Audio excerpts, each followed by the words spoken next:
show. I'm not sure where I got this. I got this throat problem. Who would have thought? I'll take it. It's the Bob and Tom Show. That's Chick McGee with a bad case of laryngitis. I don't know where he picked it up. I'm sitting on this. If you're looking left to right, it's like the football game. It's Ace Cosby running the controls over there. Coming up, the Ace Cosby joke of the day. That's why the bit was cut off. The guy without a voice I mentioned, that's Chick McGee at the Dude Wipes Sports Desk. What the hell am I supposed to do? And I know you want to feel and be annoyed with him, but you're not allowed to. Yeah. Oh no. It's totally my fault. Okay, good. There's Pat Godwin's over there in the chair. Hello. Christy Lee, the lady in black. You look nice today, Christy. Why, thank you. Hello. You look really good. Christy is sitting at the Silac Insurance News Desk, going through a series of interesting a lot papers. Of news today. Yes. Some good stuff over there today. Ramble. Let's see. Oh, I know.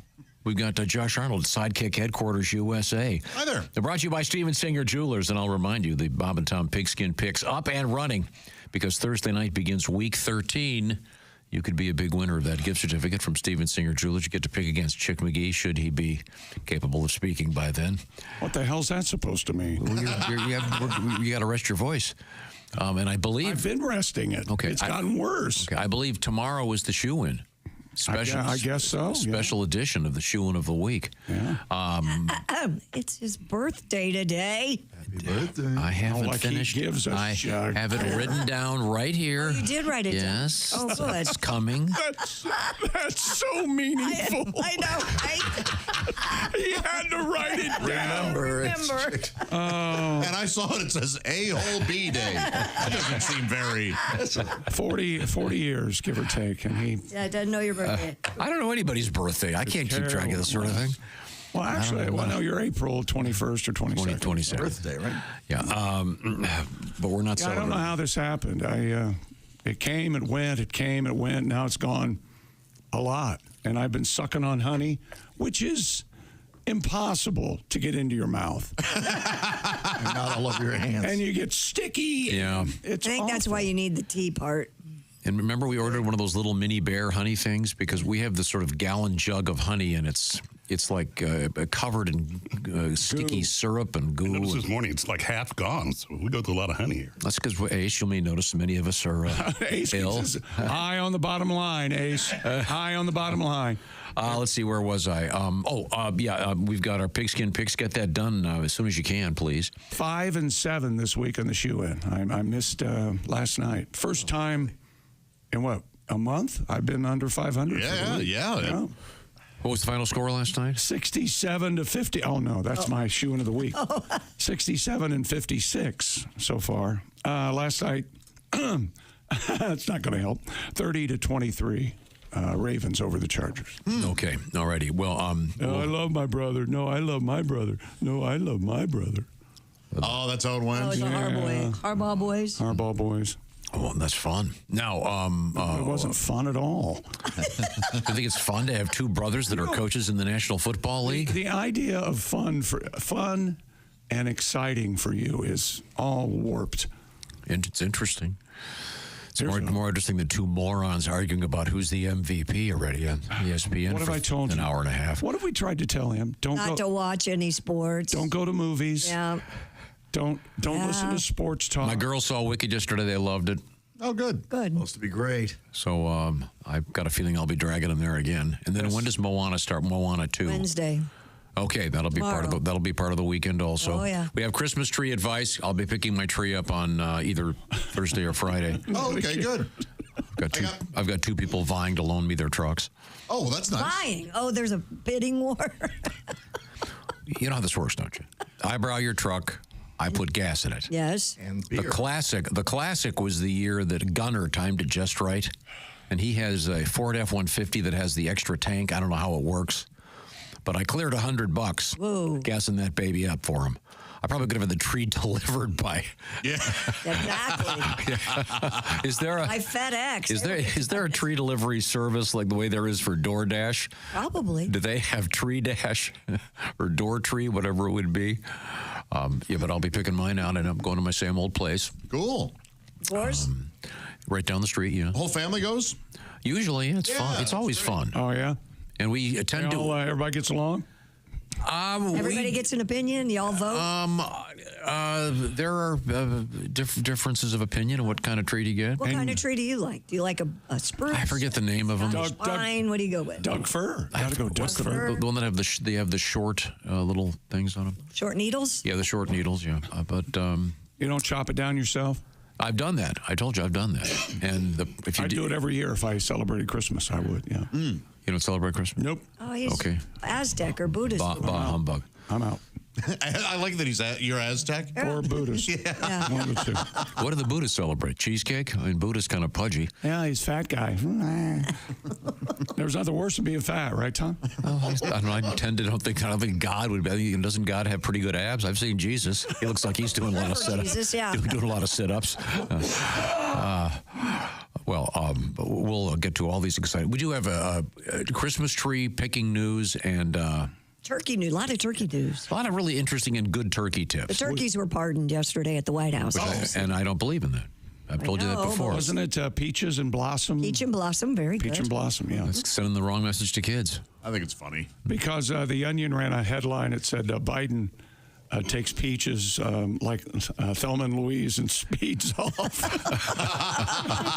We're out of here. They're gonna live out their days in Minnesota. Be honest, you won't hurt my feelings. Whose voice was worse now, mine now or Tom's last week? Tom's last week, I think. Yeah, so far, yes. Yeah, it was pretty Tom's bad. last week, but Yours is pretty bad today. I'm getting there, yeah. buddy. Okay. Friend of mine. Coming up, we have, as you mentioned, some interesting turkey stuff. We also are going to talk with Neil deGrasse Tyson, expert on astrophysics. Looking forward to that. And we actually, funny enough, have two stories coming from outer space today. Yeah, we do. One of them involves the One's so-called scary. mini moon. Yeah, one of them involves ISS. kind of a mystery on the ISS. Murder? No. Oh. Well, Well, we don't who know. knows? Murder on the Could be. National Space Station. Agatha be. Christie. Could be. I don't know what to say. Right now, I want to remind you that when Chick gets home today, he'll be comfortable in his home, knowing that he has Simply Safe. Chick kind of, as far as this show is concerned, invented the Simply Safe security system. He stumbled on it I did. a decade ago, and he's been using it ever since. And he wasn't bragging when he said, I installed it myself, because that's the beauty of Simply Safe. You can install yourself, or you can have the pros from Simply Safe come over and help you out. Tom, I saw the commercial you were alluding to last week with the Doberman and the Rottweiler. Hilarious. For Simply Safe. Yes. The Doberman's a chicken. He keeps getting under the table. I wish all commercials had dogs in them. Especially talking dogs. That's my favorite thing. Yes. Couple of interesting things going on with Simply Safe. They, of course, as we've mentioned, you design it yourself, so you know where you might want cameras. You have, what, 11? Is that correct? 9. 9 cameras. Okay. 9 cameras. Mr. McGee has 9 cameras. No long-term contracts and no cancellation fees. For about $1 a day, you can have the folks at Simply Safe helping you monitor your house. So, by the way, Bob and Tom listeners, I should point this out, an exclusive early access to the Black Friday sale. It's a few days away, but this week, this entire week, you can get a staggering 60% off any new system. That's absolutely amazing. 60% off any new system with a select professional monitoring plan. So see what I'm talking about. This is the best offer of the year, and it's happening this week. Once again, go to simplysafetom.com to take advantage of this offer. That's simplysafetom.com. And remember, there's no safe like Simply Safe. We've got it right here at the studios. So I can look at my phone and say, aha, I see that guy out front. Looks like a loser, dressed in black. I hope he didn't walk down the street. Coming up, we have exciting things in the news and sports, and that would include... I think Josh will be doing sports when we come back. It's a very exciting day. Okay, good. Okay. Good. And we have really cool skiing news. For those of you that like to ski, we have lattes in the news and McDonald's news. And we have an unusual word in the news. The word, I'll surprise you with it. Okay. I think it'll be making its debut on this show. Okay? It's very exciting. This is the Bob and Tom Show.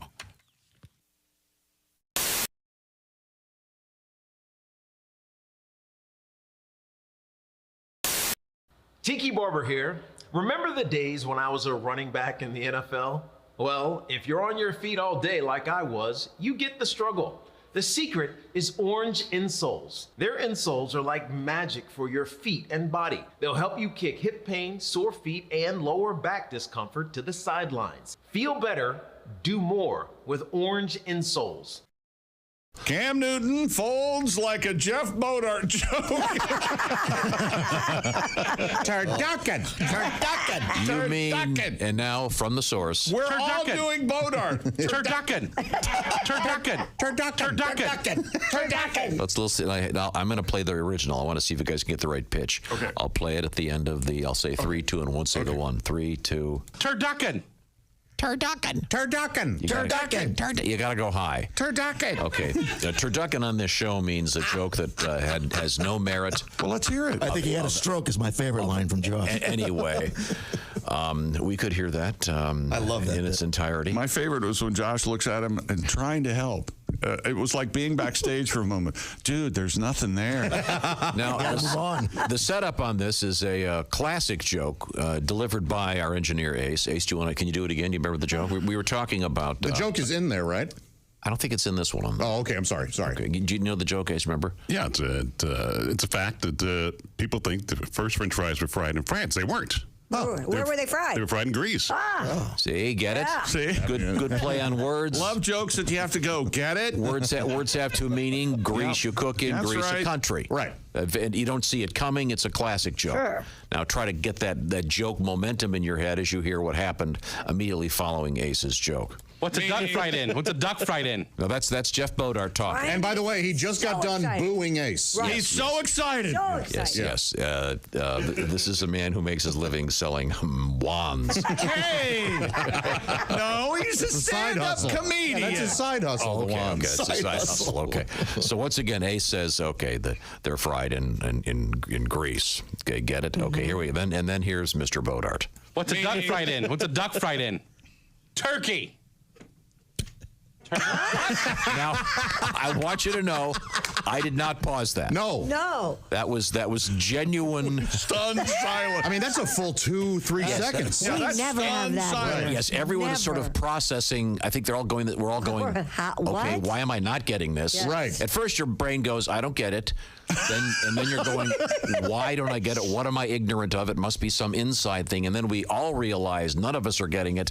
And then we're laughing about that. And that's where we pick up the joke. Turducken.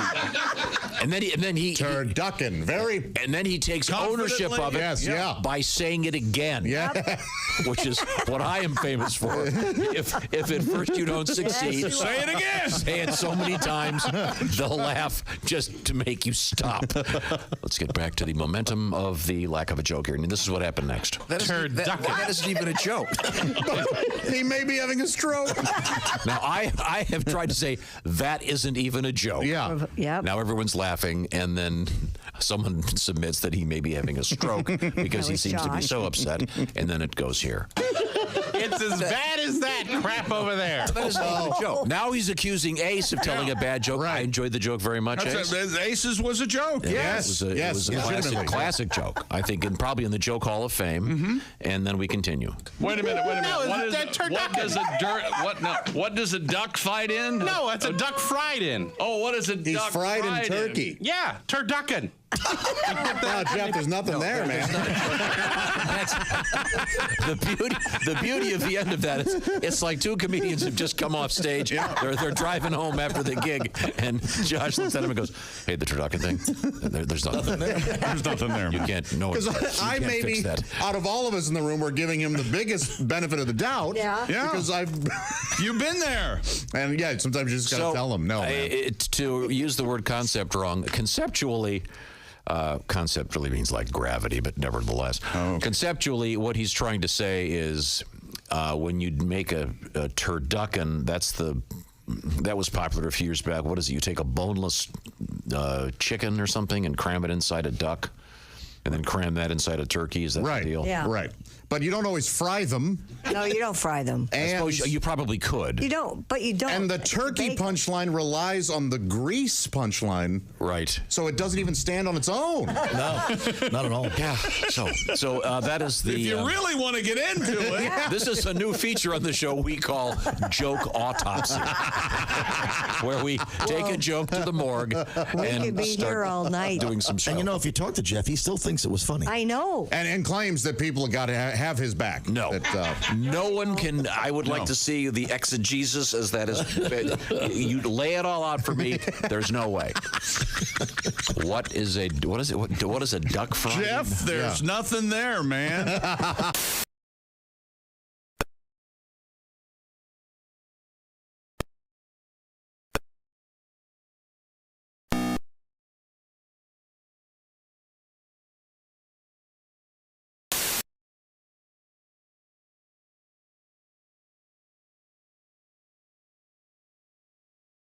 There, welcome back to the Bob and Tom Show. Chicky. I'm about 30%. Christy Lee's here. Hello. Pat Godwin, Josh Arnold, Ace Cosby. I'm Chick.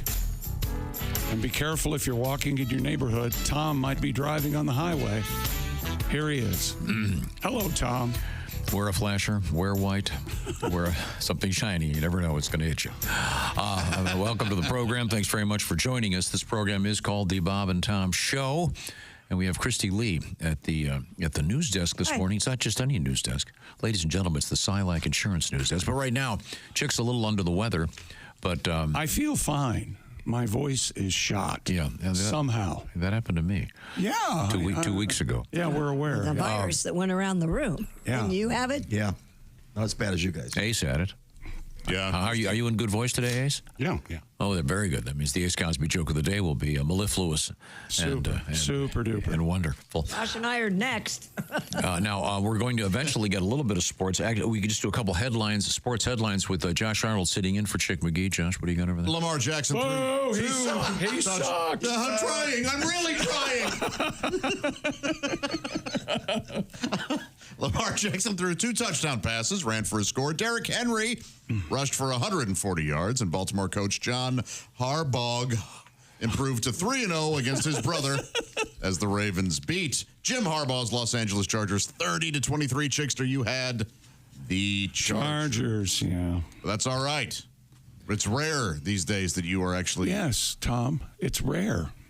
Yeah, you're over 500 against the spread for the season. 67 and 56. And Tom, I know you enjoyed seeing the brothers go head-to-head. This was the first time they did that since the Super Bowl in February of 2013. Wow. And now Harbaugh is 3-0 against his brother. Do you think there's got to be teasing at the Thanksgiving dinner table? Do you think they all have Thanksgiving together? I'd hope so. Yeah, sure. Yeah. They can fly to the same That's house, a work right? day, isn't it? I think John not for them. Harbaugh has a Super Bowl. Jim Harbaugh has a national championship. I think their dad did something too. Like, I don't know. He was Slept with Mrs. Harbaugh. right and made the Harbaugh boys. That's exactly right. That's very important. Tiger Woods is going to skip his holiday tournament in the Bahamas. Poor guy. Yeah. My back. I got all these pins and screws. Now, he didn't hurt his back from a car accident, right? This was... Banging some waitress, right? Which one? He had 5 back surgeries. This from the car accident or for other... No. Well, I think he did Or from playing re-enter golf since it. he was 2.5. Yeah. Get back out. Hey, it's not like he carries his own clubs. Come on, give me a break. True. Well, time now to review many of the things we learned on yesterday's show. Oh, swell. The feature that was moved by you guys. Sleep Number bed. Black Friday sale of Sleep Number. Save 50% on the Sleep Number limited edition. Big fan of the Sleep Number bed. By the way, we've been asking if you've named your bed, by all means, because when you get your Sleep Number, you get that thing for your phone. You can name your bed.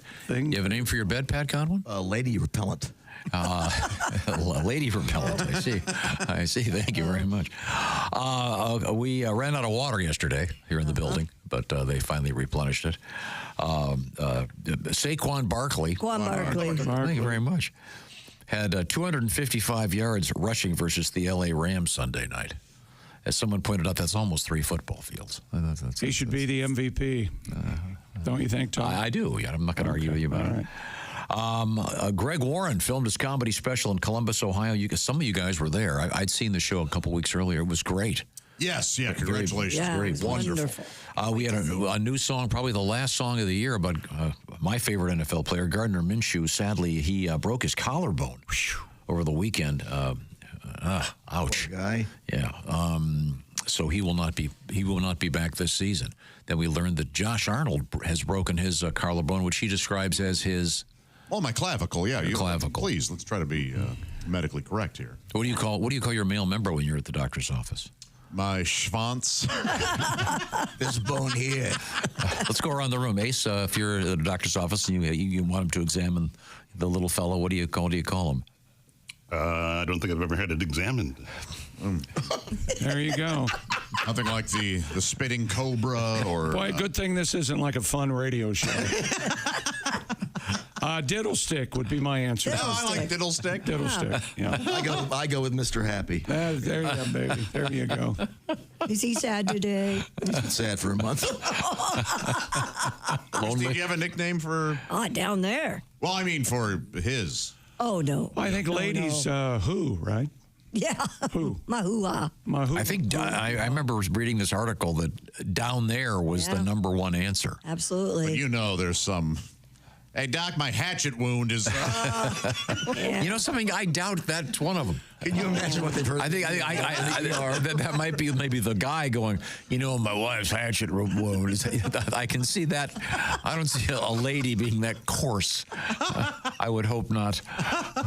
Well, if you have an interesting name for yours or your man's, by all means, send it to us. Bob and Tom at bobandtom.com. I hear Mark's car peeling out of the parking lot.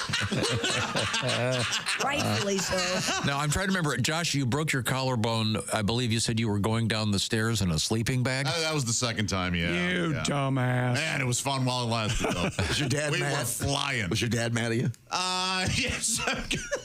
Not mad, but dude, because we didn't have insurance growing up, so it was well, all right. No new Nintendo games this year. Oh. How'd you break it the first time? I was jumping, it was on Easter Sunday, and I was like, hey, watch that. And I jumped into the minivan instead of just stepping into it. And Is this part of your celebration of Jesus on Easter? apparently I was quite excited. And the armrest was not on it. It was broken off, and it was just a metal rod sticking out, and I slammed my clavicle against that. Oh, okay. Those are many of the things we learned. Yesterday, we found out that KFC is releasing lickable wrapping paper. Yeah, and it's, no offense, I love KFC, but the wrapping paper, not that attractive. I think it looks cool, but it just doesn't look like it's flavored or it's got a peel off. There's a thing you peel off and you lick that. But it's like black and red, and I don't know. Kind of sweet, kind of fun. We found out that there's a way to hide MDMA, also known as ecstasy, in a gnome. Yep. Cops found a garden gnome, and I think it was like 4 pounds of ecstasy in there. The sad part, it was the Travelocity gnome. Now we know why he goes to all those Eastern European discos. But apparently the ecstasy had been shoved into the whatever keister of the gnome. Yeah, they all had the little hole. Then the gnome was. No, I don't think it was. Then the gnome was keistered by the perp. Well, you gotta. The gnome was probably hollow. You gotta want it. That's what I would think. Could be a wicked tribute. You never know. They don't put it up its butt. Okay, we had some kid called 911 because he couldn't do his math homework, and it was a story problem. And the police officer said, "Hey, next time, just call the regular number. We're happy to help you." But he showed up. I mean, the cop came to his house and helped him with it. Yeah. And unfortunately, it was a story problem involving donuts. And he didn't. Not enough officers heard that yesterday. He has to get the others. Yeah. This is a perfect example. Don't do as I do. Yeah, right. Yeah.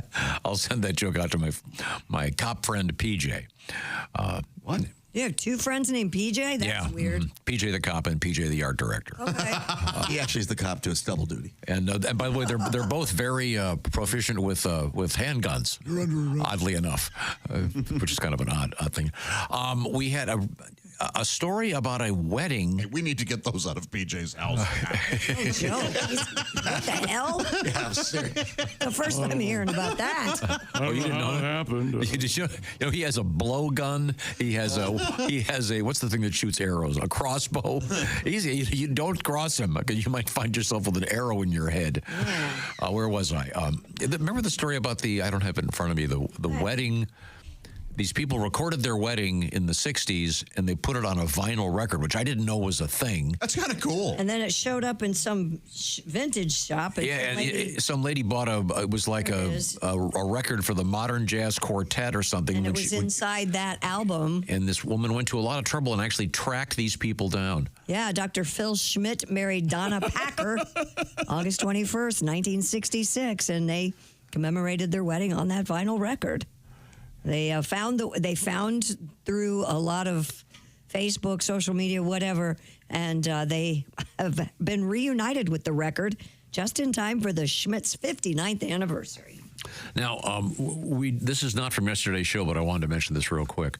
Do you remember the name Pat Godwin? Yeah. Of our winner from last week's Bob and Tom Pigskin Picks competition? Well, I wasn't here, but it might be Freddie. It was Freddie. Freddie Birch. Freddie Birch. Freddie Birch. Remember we had the letter about Freddie Birch being from Springfield, Kentucky. We got a letter from someone saying, hey, if Freddie's from Springfield, he's got to be familiar with Billy Bob's Barbecue. Oh, did you see the letter? Somebody went there. That's what I'm about to read. And Freddie wasn't familiar. Wasn't familiar with it.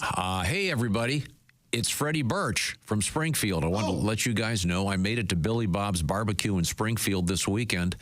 I've got to say, the guy that wrote that letter, Eric, was telling the truth. It was delicious. I had a sliced barbecued pork sandwich, barbecued beans, and fries. I highly recommend it to anyone looking for great barbecue in Springfield, Kentucky. Excellent. I'll be going back soon. Plus, he took a picture and sent it to us. It's really nice. He's a great looking. Look at this gorgeous little girl he's got. So sweet. 2 little girls. Oh, that's nice. So sweet. So it's cool to have a cool guy like that win our contest.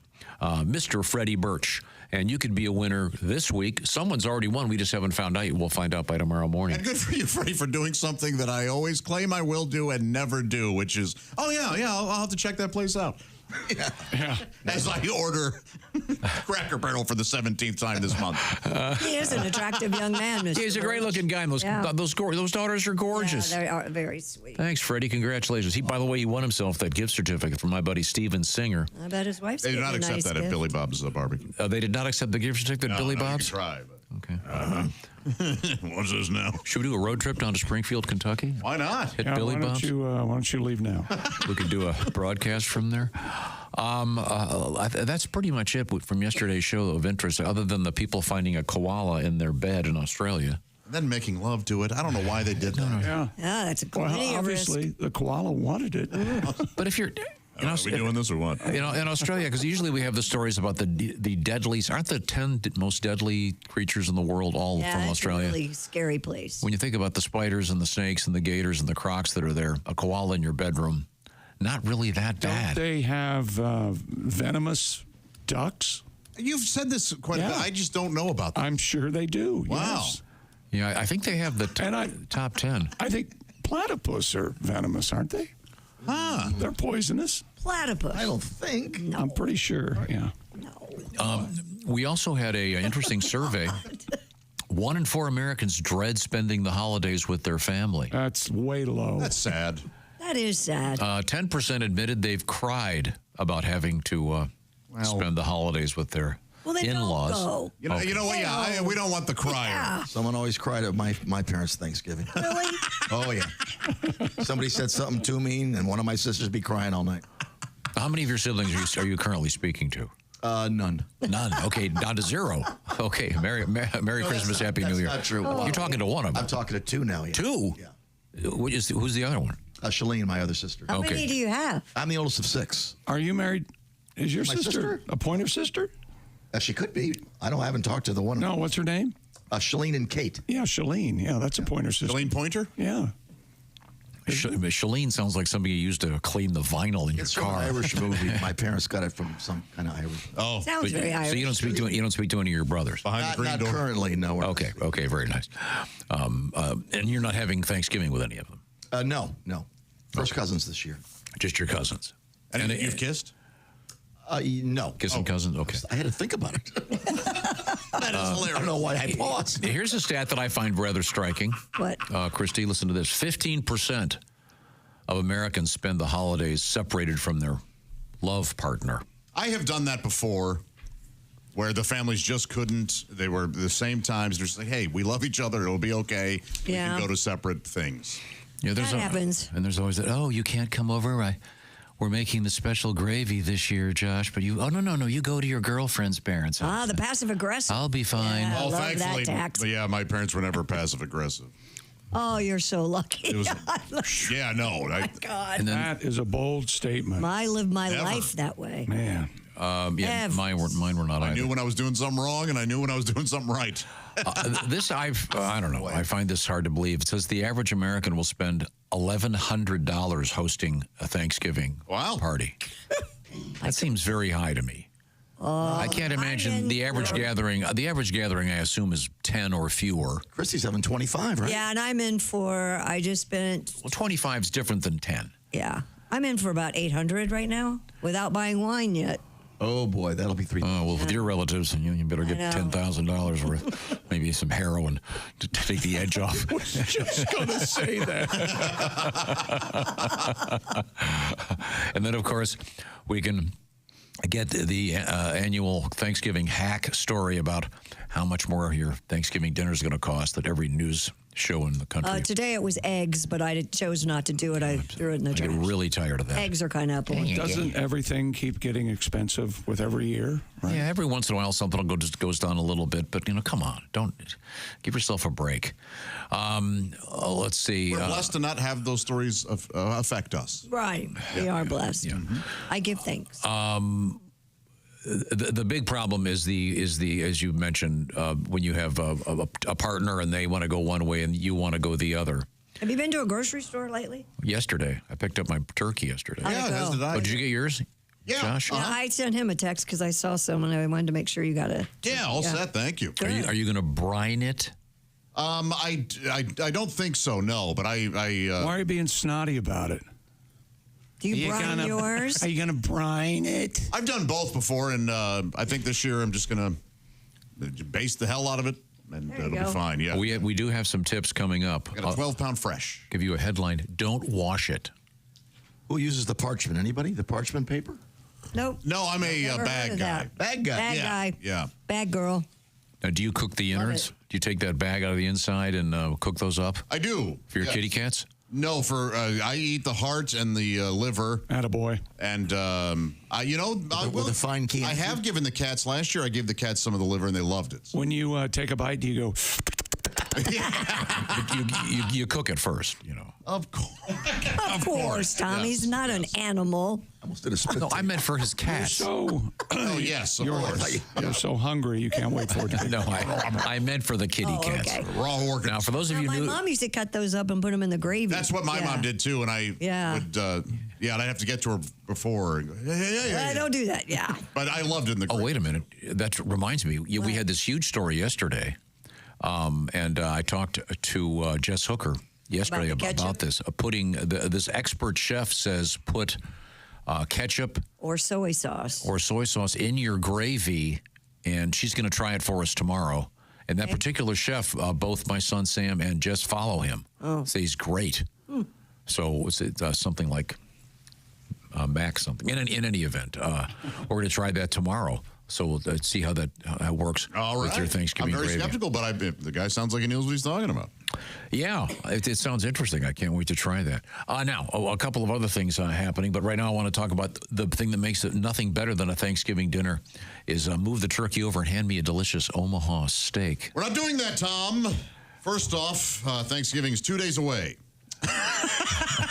So I want you to think about that. Okay. Yeah. But you know that I'm staunchly pro-turkey on Thanksgiving. However, every other day and Christmas, steaks. Steak. Is that something you can accept? I can accept that.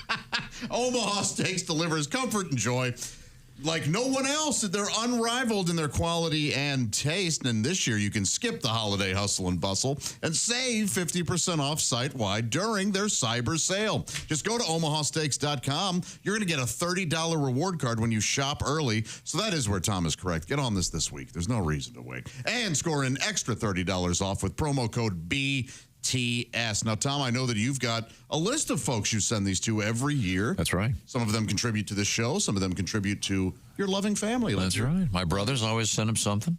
With 5 generations of experience, Omaha Steaks consistently delivers the world's best steak, and they're gifting experts. Trust me, they know what they're doing. They've curated these thoughtful packages starting at $89.99. They're the perfect gifts for friends and loved ones. From legendary steaks to mouth-watering desserts and more, save half off. That's right, 50% off site-wide during the cyber sale at omahasteaks.com.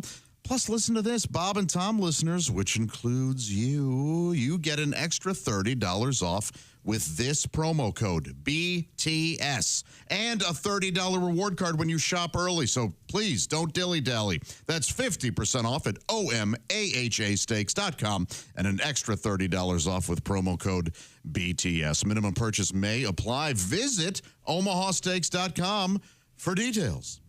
Thanks very much, Josh. Makes a great gift, and you can get the whole thing done in about 5 minutes. So pull over, get it done right now.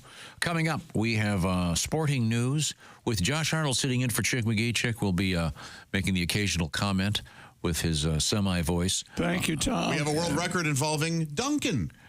And we have Costaki Economopoulos with our NFL update and the great scientist Neil deGrasse Tyson.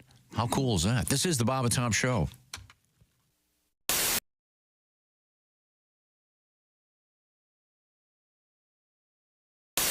Josh, it's my understanding that you've been working a little bit on something in the background here. Well, the Consensuals got together, yeah. And they put together a song. What? Yeah, Joshua Earl Arnold and the Consensuals. Oh. Yeah. Mm-hmm. Does this need any special introduction? No, it's, you know what? It's just maybe it's somewhat Thanksgiving related. So, yeah, just take a listen. Okay. Well, ladies and gentlemen, without any further ado, it's the Josh, what was it again? Joshua Earl Arnold. Joshua Earl Arnold and the Consensuals. Well, dinner is done. It sure was great. You could have fed an army with the food I ate. I must have filled my plate a good 6 or 7 times. The table's clear, dishes are done, and the house is ours. Now the family is gone. You say, let's have some fun, and I can read between the lines. You walk over to me, you say, get out of that chair. You sit on my lap and say, let's head upstairs. You run your hand through my hair and slip your tongue in my ear. You're looking good with just that apron on, but I'm afraid my libido is up and gone. I just ate a ton, and I've got some bad news, my dear. I'm too full to fuck. Maybe you're out of luck. I'd get up if I could, but I'll be damned if I ain't stuck.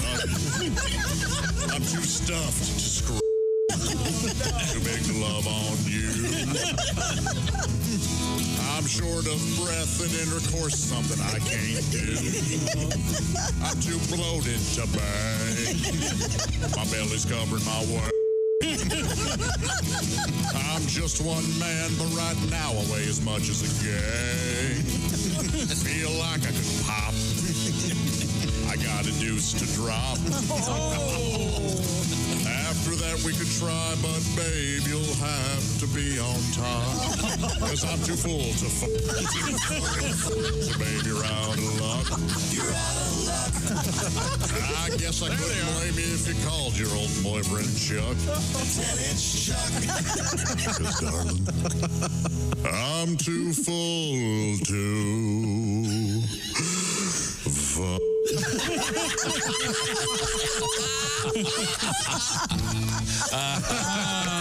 Nice. Yes. Oh, yes. The Joshua Earl Arnold and the consensuals. I was wondering when the consensuals were going to kick in. I didn't even hear them on tambourine. Are they there? I couldn't see them. Wow. Well, Sure to be a Thanksgiving classic. Yeah, it may happen. May happen to you this Thanksgiving. Don't overeat. won't happen to you. Well, be all by yourself and everything. When you become a Bob and Tom VIP member, you get more and less. Wait, what? Which one is it? More or less? It's both. VIP members get more stuff to hear and less commercials to not hear. So Bob and Tom VIP is a good deal? Yeah, more or less. Become a Bob and Tom VIP member. First step, click the link at bobandtom.com. Wait a minute. What? Okay, I'm not sure exactly what's happening. Could you focus on the big screen? Oh, my goodness gracious. Hey, guys. It's some bitch Ed's out this week. He's at the National Toilet Festival in San Francisco. Oh, yeah. So no Ed Septic? No, Ed. It's me, Turd Wrench Tina. Hi, Tina. Is that right? Yeah. Okay. He's out there in San Francisco for the Toilet Festival. Did you guys know that's where the Golden Gate Bridge is? No. I think it's the Golden Gate. Oh, my bad. Yeah, okay. If you didn't know, Ed is my stepbrother once removed. And the once removed part comes from the time that Meemaw found us behind the shed and had to get the hose out to separate us. I see. Yeah, that was the last time we played Pipes and Drains again. Oh, I bet, yeah. It was the last time I played with pipes at all. Turns out that the flapper valve is more my speed. Oh, really? Who knew? Yeah. So, basically, unlike that sumbitch Ed, I'm going to fix your pipes and bang your wife. A small upcharge, I'll send you one of those cell phone videos when I get on back up to the shop. Oh, nice. All right. Exciting. I'm going to let you guys get back to it. Thanks, Tina. Thank you.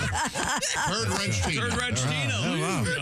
Wow. All right. How about that? Good to know. No, I'm not trying to be critical. I'm just. This is what the Surgeon General is saying. I know. So I think those women who can't are pretty much, by and large, selfish, aren't they? Screw you, chick. Yeah. Don't you wish just once they'd have a day, one day a year, where you could say whatever you wanted in the radio? Just so that one time. I'm over here working, okay? You know what you could do? What? Walk in there and have Dean do it for you. You walk in there, tell Chick what you want to say, and he can fix it for you. A few minutes ago, Chick said something mean to Christy, and she... I didn't. Was that mean? I was Yes, just it making was. an observation. I was saying that some women are unable to breastfeed for a number of reasons, and you said...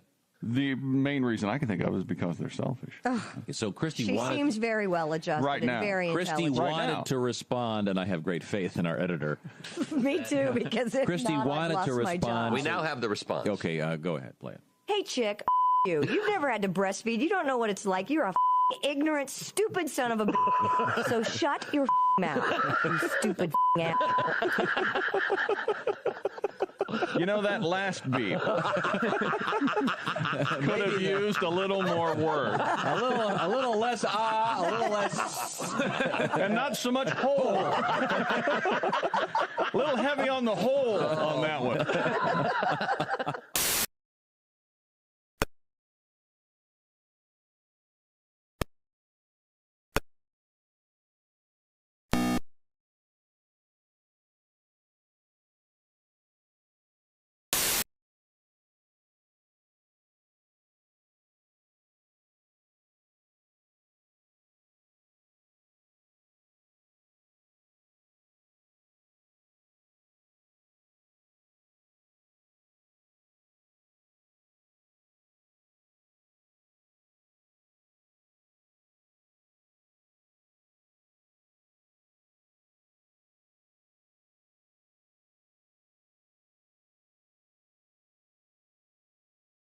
Christmas sweater party on the way.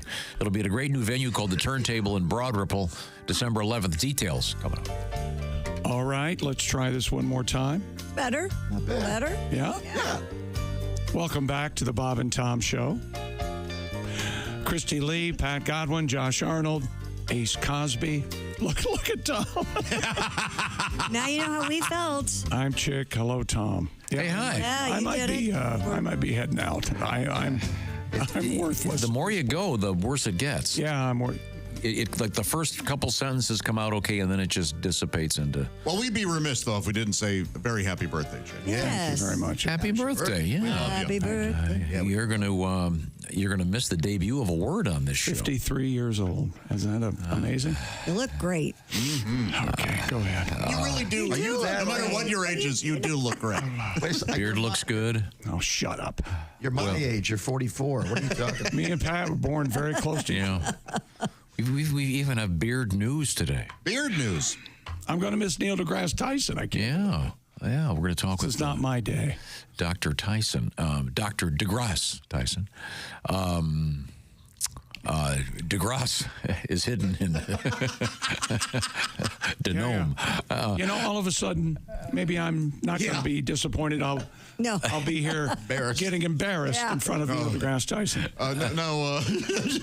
Doctor, when you fart in space, Here we go. You know, grass is slang for It's a nickname for your penis. marijuana. And, He was a badass wrestler. Oh, no kidding. I'm pretty sure. Professional wrestler. No. In high school. Called him Chicken Man. I'm pretty sure. I'll have to ask him. I think he went to Bronx Science High. Okay. And I think he was a wrestler. I'm not sure. Maybe track, but I think wrestling. Cool. We'll find out. These are important things. We'll find out. Well, Chick, go ahead. I mean, I can see you're suffering over there. We can't. So we'll carry on. All right. And then it's going to be down to three of us eventually. Yeah. Well, I think Oskay's here. We could bring him in. Who? Jeff Oskay. Not familiar with that. We'll be all right. Up in the bullpen. He can't wait to get in here, can he? Is he sticking pens in a voodoo doll? Is that what he's doing? Right now, in sports, did you want to take over for some sports there, Josh? Sure, we do have a world record. If Chick, you can still push. Stupid world record. YouTube and TikTok performer Nick DiGiovanni teamed up with Dunkin', we all love Dunkin', to create the world's largest iced latte. That's right. According to Guinness World Records, the record-breaking latte measured over 276 gallons, enough liquid to fill nearly 7 bathtubs. Ugh. Mr. Giovanni Giovanni unveiled the behemoth. All right. Unveiled the behemoth beverage at a Dunkin' chain in Canton, Massachusetts earlier this year. The giant latte included 1,200 pounds of ice, 3,200 shots of espresso, and 100 gallons of milk. It was contained within a cup. This is my favorite part. It was contained within a cup measuring 8 feet tall. There you go. And it's got their logo on it. You got a hint to him. Look. He's got his little world record certificate and everything. Took 20 people over 24 hours to make the latte. The cup had a tap on the side, so the iced latte could be served up in smaller cups to the crowd of people who'd come along to witness the record being broken. I'm sure there were poor bastards. Twos of people there. Yes. None of the coffee drink went to waste, so claim those involved. So do you have to make the shots of espresso one at a time? I'm not sure. It does not say. But 20 people over 24 hours, it's probably. They're probably not. Yeah. Boy, that's rough. Yeah. And especially considering they were able to measure out all the ingredients. So. Now, do they, at Dunkin', they use normal English, like small, medium, large? Uh-huh. They don't have the fake. The tall, venti. Grande. Yeah. And I know that people who work at other coffee places really get pissed when you do that. When you ask for a grande, when you mean a small or whatever? No, it has to be annoying. Small or whatever. Yeah, this isn't. This isn't Starbucks. Yeah, this isn't Starbucks when you do that. But I'm not sure if they've made up their own language or not. I was just at Dunkin' on Sunday. Oh, what'd you get? Did you get Donuts. some sprinkles? Got 12 donuts. Yeah, with sprinkles? Yeah, with Jimmy's. Yeah. I got some with Jimmy's. Jimmy's. How many did you eat? He took him down to the police station. I bet you had none. There you go, fellas. You had none. I did not eat any of them. Yep, Of course. I knew it. I'm watching I'm just eating protein, unless they make a protein donut. And protein donut sounds like some kind of sex term. Who wants to volunteer to give Tom some? I'll glaze your donuts. Yeah. I got your glazed protein donut there for you, buddy. Go, babe. Yeah, well, congratulations to Duncan. So they've just dropped the whole donut thing, huh? Yes, It's just Dunkin'. They do so much else as well. Yeah, And coffee's great there, actually. it is. Real It good. is. I mean, if you're on the East Coast and you bring somebody a coffee, it better be a Dunkin'. It's very unique. It's tasty. Well, the one, you just mean unique. Not very unique. There are no degrees of uniqueness. I would something can't be more blame you unique. if you walked out. Not today. Not today. Unique means one of a kind. Nothing can be more one of a kind than one of a I've kind. never been happier. I've lost my voice. See, this particular Dunkin' that I go to is right next to a Starbucks. So it's very, how convenient. very convenient. I can park, walk over. I'll have to try their coffee, though. I like them both. I'm fine saying I prefer Dunkin's coffee. Okay, good. But I like them both. And then yesterday, my coffee, many of you may recall, they forgot to put, I got a latte, they forgot to put the coffee in it. Many of you recall my coffee. So it was Was it just cream? It was just cream foamy. That's hilarious. I'm not kidding. All day. Yeah, that was the day that our water, the Keurig busted and there was no water. Didn't help. The show still stunk. Coming up, we have Thanksgiving issues going on in the world, and we're going to help you with your Thanksgiving. We got a cool McDonald's story, speaking of that sort of thing, and a bank robbery gone wrong and a potato chip that might set your butt on fire. Oh. It's all coming up. This is the Bob and Tom Show.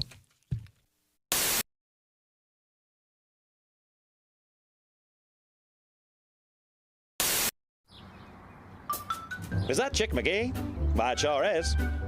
Chick McGee, who knows that an annuity from the folks at Silac Insurance Company means a retirement check in his mailbox every month. Chick works on perfecting his mailbox opening technique. Easy, Mr. McGee.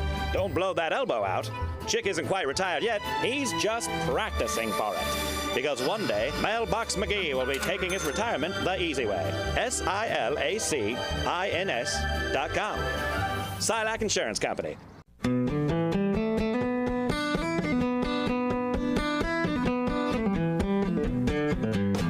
I am a turkey bird. I live a turkey life. I got me 13 turkey kids and a little turkey wife. I got a lot of corn and wander around the pen. Have a drink of water, then I have some corn again. A feather sticking out, a pecking on the ground. Come on, check me out. I'm strutting all around. Dangly noodle hang thing, growing off my face. Looking good, only thing to say is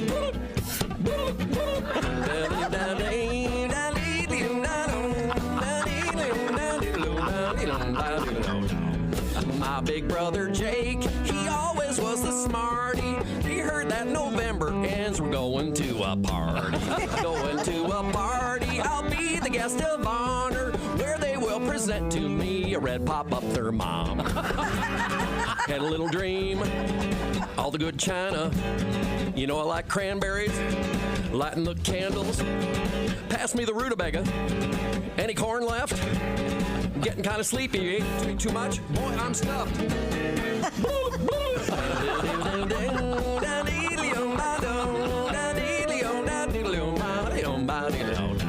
I am a turkey bird. I live a turkey life. I got me 13 turkey kids and a little turkey wife.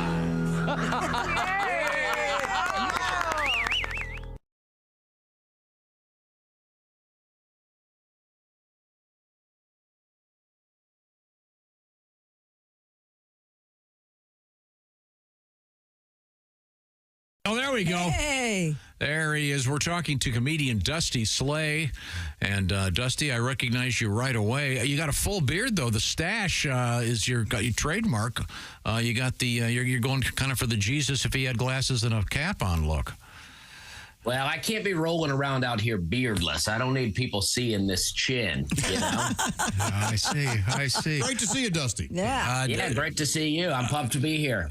Dusty Slay is a great comedian, and he's got a Netflix special that, as they say, was just dropped. I'll speak English. It was just released. Yes. You can see Workin' Man, which got us talking about the band Rush, Dusty, when we heard the phrase Workin' Man. Well, I'm a little bit of a fan, and someone said that I might get a call from them about some copyright thing with the name, and I said, I'd love to talk to them. Let's do it. Well, you've got a tour going, and Geddy Lee has a book coming out, so we're even. Dusty has an interesting background you were a working man there for a while. You had some real jobs. Weren't you a waiter for a long time? Oh, yeah. Well, I worked a lot. My dad thinks I'm still in high school. I don't think he thinks I've ever worked a day in my life. He goes, what's this working man thing you're talking about? But yeah, I waited tables. I used to work in Charleston, South Carolina at a restaurant called Hyman's, which is located on the same block as a restaurant called Sticky Fingers. And, I'm not making that up, just telling you where it is. I remember that. That's a seafood place. Hyman's a beautiful seafood place. We've been there. It's great. It is great. Yeah. And you were a waiter there. Were you a good waiter? I think I was pretty good. I had a little bit of an attitude problem towards the end, but I think I was good, you know. People would come in there and they would ask for weird things. They'd be like, they'd be like, you know what? I haven't done this joke in a long time, and I even forgot the joke. They're like, these jokes are not on the special. I didn't forget any. They're like, what's a good wine with the fried catfish, you know? And I'm like, I don't know, a Budweiser? There we go. It's a hot joke. It's a hot joke. Dusty, you have done a number of the late night shows. Do you remember what was the first one you did? Do you remember? Very first late night, I did Jimmy Kimmel, and I never tell people to go watch that one. I feel like that one was not that good. The jokes are great, but I don't know how to prepare for a late night at that point. But my first Tonight Show, very good. Cool. Well, let me ask you this. Since you've said that the Kimmel event did not go well, why don't you share? What was the first joke you did on it? Do you remember? Well, I did a joke, trailer park joke. I said, I grew up in a trailer park. We had a lot of fun, but I'm not sure why they call it a park. You know, there were no rides in there, no water slides. We had like an occasional slip and slide or like an old tarp with some Dawn dish detergent. We put our slip and slide over a tree root one time because we was going to jump it. And that's not how that works at all. I like that very much. I hit that tree root. I just got up and got a job, you know?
On that are coming up. I'll tell you how you could get tickets to win tickets to that. Also, we have our ugly Christmas sweater contest. Details on that are just around the corner.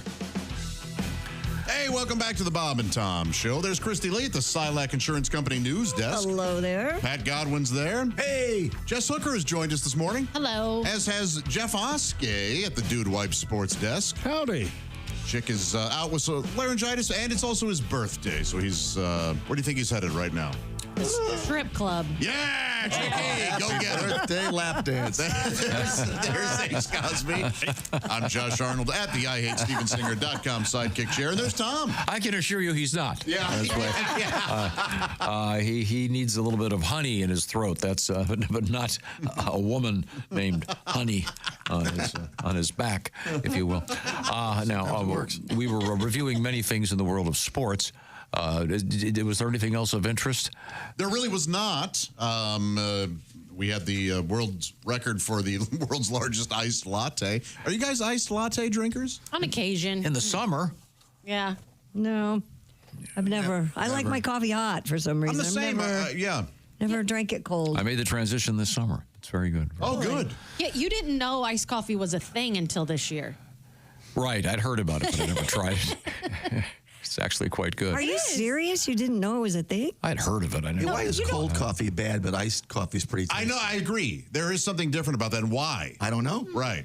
Now, we'll explore that and many other things. We do have some exciting things in the news this morning. Guys, I don't think he means it when he says we're going to explore that. So. No. He's over you. Actually, I do have a cold latte in the refrigerator. Yeah. Oh, how nice. You bought it yesterday? This is my new thing now. You wait till it curdles? I love his new things. I'll buy one. I love them. I'll buy one on the way home. Okay. Then I go home and I put it in the. And I learned, by the way, this is interesting. I have one of those little mini thermoses called. Stanley. Yeah. Kind of a Stanley thing, but it's like the shape of a Coke bottle. It's like a corksicle. Yeah, those things. Oh, yeah, just a water bottle. So the first time I tried this, I put the cappuccino in the thing and then put it in the refrigerator. Then brought it in the next day and it was still warm, which just shows you how great those things are. Those can be ridiculous. No, so you leave it in the cup, then you pour it in the thing in the morning. So there's one in the refrigerator right now. So I was wondering what was in those when you bring them in. Yeah. They're your daughters. They have like little stickers all over. Yeah, I have yet to. I had no idea those things are like $50. It's full of Baileys. Those things are really expensive. They are very expensive. But I like the slender ones because they fit better in your mouth. Cup holder. The cup holders. The Stanley people are responsible for ruining more car and automobile and truck consoles than anything. Those things chip the what do you ever call those grippers on your car? I had one roll under my Jeep seat, and I kept trying to slam my seat back, and I didn't know why it wouldn't, and it dented my Stanley. So, I don't know. Now it looks like I was hiking and did something cool and dropped it down a mountain. Oh, yeah. Just got it stuck under my car. But when I grew up, they were tools. Yeah. Stanley was, great tape measures and screwdrivers. They were the green thermos that your dad took to work every day. Those were also Stanleys? Oh, yeah. That's the same company? Yeah, I still have my dad. Is Thermos a company name like Kleenex? Yes. Okay. And what was the one that was super big a few years ago? There was a different Yeti. Oh, yeah, that's still big, really big. They're both good, man. Yeah, I had a Yeti dog bowl that cost more than my first car. I don't know what that thing's made of, but you do not need a Yeti dog bowl. Why do you need a Yeti dog bowl? No, you don't. Yeah, I was at the hardware store, needed a dog bowl, wasn't paying attention, got up to the counter, $30. Too embarrassed to go back, right? Barbara Streisand doesn't have Yeti dog bowl. She's cloned too. And then I always wash the dog's bowls every night in the dishwasher. No, we just use every stainless night? steel or whatever. Twice a day, absolutely. Twice a day. You feed them their breakfast, then you put their bowl through the dishwasher. Then Do they have wet food? No, they have dry food. They have dry food, and you still wash it every day. Yeah, one of his dogs eats crap, and he still washes the dog bowl twice a day. One of the dogs is coprophagically inclined. Yes. Yeah, that's so much, Daddy. That's so much more. That's so much more elegant than he's a turd eater. That one's a dirt eater. We did have this. What kind of dog do you have, Miss Hooker? A lab. Oh, nice. Yeah. Those are nice. Yeah. I always liked labs. James. What's his name? James. James? Yeah, James is our lab. Oh, you had a little dog. Big dog doesn't like little dog. Oh, I see. And big dog comes first. So he went to grandma's house. He's grandma's dog. Oh, okay. I'm sorry. That's okay. No, Is grandma's house a euphemism? Oh, does grandma live on quote unquote the farm? Got a lizard going to grandma's. Oh yeah. They give the doggy the old needle. By lizard going to grandma's house, you mean my creek in my backyard? Here, Josh, we take it. Now, a couple things. We did have a news story the other day about why you're not supposed to have your dog lick you in the face. Yeah. Because that's kind of a old wives' tale that dogs' mouths are perfectly clean. I got a dog that thinks I'm its mother. That's all she wants to do. Every day when I get home, she wants to kiss I would never let my dog lick my face. It just got done licking my penis. So sorry, I had to apologize for. Could we maybe change the topic? I don't like this. Never. Now, we discussed this just a few minutes ago, but I want to bring it back up because Miss Hooker is here with us, and she is our staff chef, if you will. The news story involved a famous chef. Matty Matheson? Matty Matheson, big guy. Yeah, I love him. Big fan. A lot of tattoos. Just released a new cookbook. Actually, Jeffy introduced him to me years ago. Yeah, I've seen this guy. Yeah, covered in tattoos. He is cool. Yeah. Big mustache. Canadian. He's now on The Bear. Yeah, he's an actor. Oh, really? Well, I think he was wasn't he the consulting chef on The Bear, and they had him do a couple of cameo. Dude, he's awesome. One of the best episodes they've ever had is him. Oh, really? Yeah, they Never watched it. Oh. First year The Bear's great. Yeah. But the reason I bring it up is he had a suggestion yesterday that a great way to have really good gravy for your turkey is to add either ketchup or soy sauce. I've got the story right here. Maddie Matheson says these two ingredients are the secret to making better gravy, as I just indicated. He was being interviewed by Food and Wine magazine. And this guy's 42 years of age, big mustache, big guy, lots of tats. Yep. He suggested people test the recipe on a classic gravy. He goes, add the two ingredients incrementally so the sauce does not end up too sweet or too salty. He said that by way of order, he suggests stirring together your butter, your flour, make your roux, and then add ketchup or soy sauce, so not both. Okay. Apparently. Okay. If nothing else, a great excuse to add French fries to your Thanksgiving table. Little poutine. Yeah, there you go. Yeah. Boy, poutine's one of those words, sounds dirty but isn't. It is. Like the country Guam. You think Guam sounds dirty? Oh, yeah. We went to the drive-in movie. I had to scrub the Guam off my face. Well, you shouldn't have been eating poutine. I'll tell you what. There you go. Yeah, the guy in the front seat wasn't eating poutine. He thought the movie was good. What an idiot. So are we going to try this tomorrow? Yeah, I'm going to order a turkey when we get off the air, and I'm going to make a turkey tonight so I can make gravy. And, yeah, we can do that. Okay. And then, so I'm sure the directions are somewhere out there from this guy. Why not? Okay, very good. Very Why good. not just buy some turkey gravy and add some ketchup? I don't know. I don't know. I guess I think that if it goes with the recipe, you need to make it from scratch. I was funning you. Yeah. You could just buy some turkey parts. You don't have to do the whole thing. I'm going to look for them. Yeah, I'm not going to look for the whole thing, but I thought I could make a turkey tetrazzini and Wonderful. put it in. That's my favorite. Too, so remember it's a win-win. That turkey tetrazzini we used to have when we had the caterer dude. Yes. That was the greatest So good. tetrazzini I've ever had in my Chicken life. salad. I remember. I could dream about Those must have been good days, Pat. Yeah. Jeff, you ever hear tell of that? Oh, I've heard stories. Food in the green room. Every day. It was awesome. We have a microwave. You can make it hot anytime you want. The beef barley soup. Oh, Certain people would come here with to-go bags. yeah, it was so Hey, good. with soup? Yeah. Oh, beef. Yeah. His beef barley soup was to die. Homemade? Yes, homemade. Yeah. Everything was Macaroni and cheese. Yep. Oh. It was a different era. Meatloaf. It was a different era. So good. Yeah, very good. Very good. meatloaf. Now, coming up, we have, are you going to make a turkey for Thanksgiving? Are you cooking? I'm not. I'm going to my dad. My dad and his wife are hosting. Yeah. Are you bringing anything? Yeah, mashed potatoes, a pie, and What kind of pie? A pie that you're making or the one that I'm giving everybody? no, I make the pie that you guys are going to have today. I'm taking one of those to my dad's. Okay. Yeah. Well, in the news, we have to wash or not wash a turkey. This is kind of interesting. Yeah, when Thanksgiving just 2 days away, here are some cooking tips. They say do not wash your turkey. Raw turkey can harbor illness-causing bacteria, and washing a turkey can generate spray that will spread contaminants throughout the kitchen. I know, but isn't that funny? So you're telling us that the turkey is covered in bacteria. Well, it cooks off. You kill it by cooking. All right, again, a small attempt at humor. Oh, I'm sorry. Hey, here. Remember the memo I sent you when you're trying to tell a joke? Wave the little flaggy thing over there. Premise killer. They said that about chicken recently, too. Remember we had a big story about that. There are people who put dish soap on their birds. Yeah, wash like them Dawn. in the sink, Yeah. yes, and rinse them off. That's crazy. That's very real. Yes. They'll wash their ribs. Yes, and all of just with like a scrub brush in the sink. God.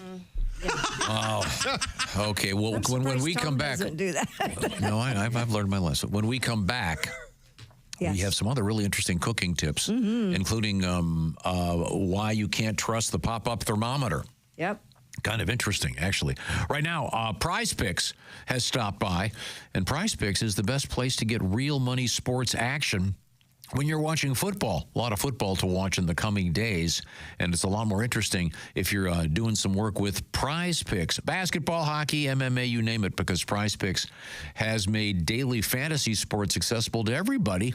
The app is really easy to use, and there's a lot of fun stuff you can do. For example, pick 2 or more players across any sport, then pick more or less on their projection, and you could win up to 100 times your money.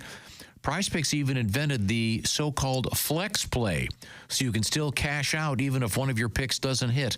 There's a lot of details, so find out by checking out Prize Picks. Some picks you could make, for example, for Thanksgiving, Tyreek Hill to have more than half a receiving yard, Jared Goff to have more or less than 1.5 passing touchdowns. So check out Prize Picks. You go to prizepicks.com, or you can download the Prize Picks app today. Use the code TOM, and that'll get you a $50 credit instantly when you play $5. That code is TOM on Prize Picks. Get a $50 credit instantly when you play $5. You don't even need to win to receive the $50 bonus. It's guaranteed. So have some fun. Prize Picks, run your game. Prize Picks, let's see, I got to tell you, this must be present in certain states where it's lawful to wager. Visit prizepicks.com for restrictions and all the details. That's Prize Picks. We've got a link to it on our website, so that'll help you find it. Have a little fun with that. Coming up, more cooking tips. Also, we have skiing in the news, Hawaii in the news. We have don't eat dog treats, kids. And a word is about to make its debut on this radio show. Because it's there in the humility, class, regret, breeding, quality. In that case, we will be talking to Neil deGrasse Tyson. So a different breed of person because he's got a brain. We'll talk to him later this morning. And Costaki Economopoulos, a semi-brain. This is the Bob and Tom Show.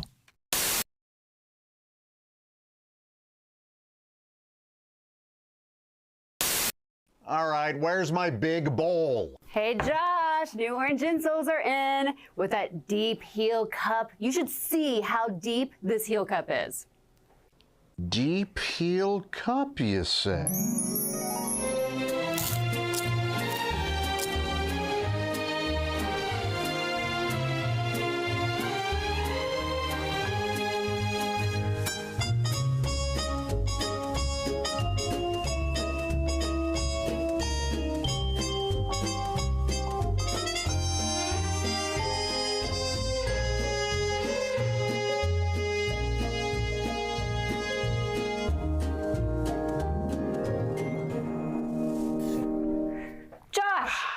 What are you doing?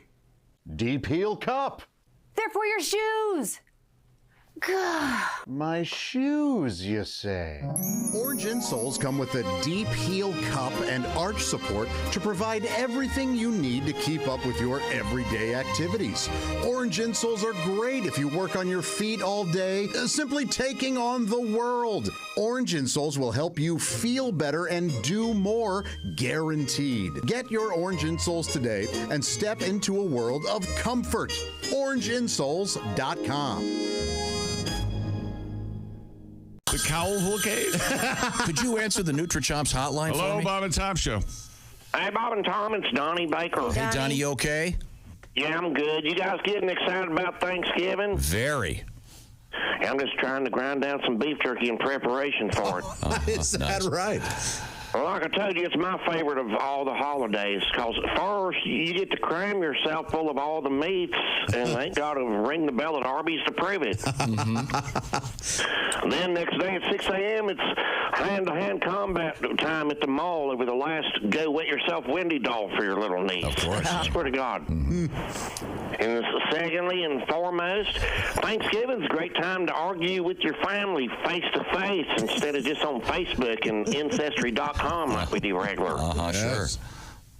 And 10 years ago, it'd be all men in the family room, watching football while all the women was cooking.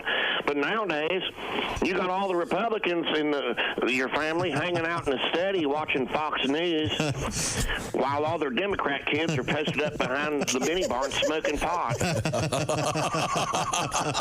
Thanks, kid. And then all the while, my mom is stuck in the kitchen with your libertarian cousin who's droning on and on about how popular his podcast is and how he's going.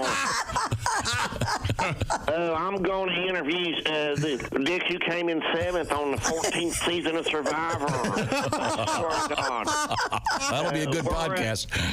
We're up to 114 followers in 3 different counties. Anyways, the reason I'm calling is I always hear you guys talking about the exotic gourmet dish called turducken. Oh, yeah, for Thanksgiving, the turducken, sure. That's where you stuff a chicken into a duck and then stuff the duck carcass into a turkey and then cook it all. Right. I mean, sure, that's good eating. It's a good hybrid option. But if you love turducken, you'll really love our Baker family multi-meat specialty. What's it called? It's called butt foxin'. It's a butt foxin'. Yes. Okay. It's a butt steak shoved inside a fox carcass. Tasty fox, red fox. Fox is then stuffed inside a chicken roaster. Right. I see. You cook it at 350 for 3 hours. It's a lot of work. Yeah. Sounds like it. Well, get the fox inside of the hen's hard. You're going to want to grease that cavity up real good. Olive oil. Yeah. Or if you're in a pinch, butter will work. And unsalted, by the way. Okay. Sure. And man, they love it so much, people will bow dart it. They'll jump on that thing. And worst case scenario, just if you don't have butter, the great spit on it. The germs will burn off in the oven. All right. But Christy stuffing a butt foxin' reminds me of the very first time me and Denise Congress got together behind a recycle dumpster at Benny. I don't really want to hear about it. I don't either. I do. She was a natural fox. Really? I got that like this. 2 words come to mind. Super moist and tender if you bend her. Ace, hang up the phone. Goodbye, Donnie.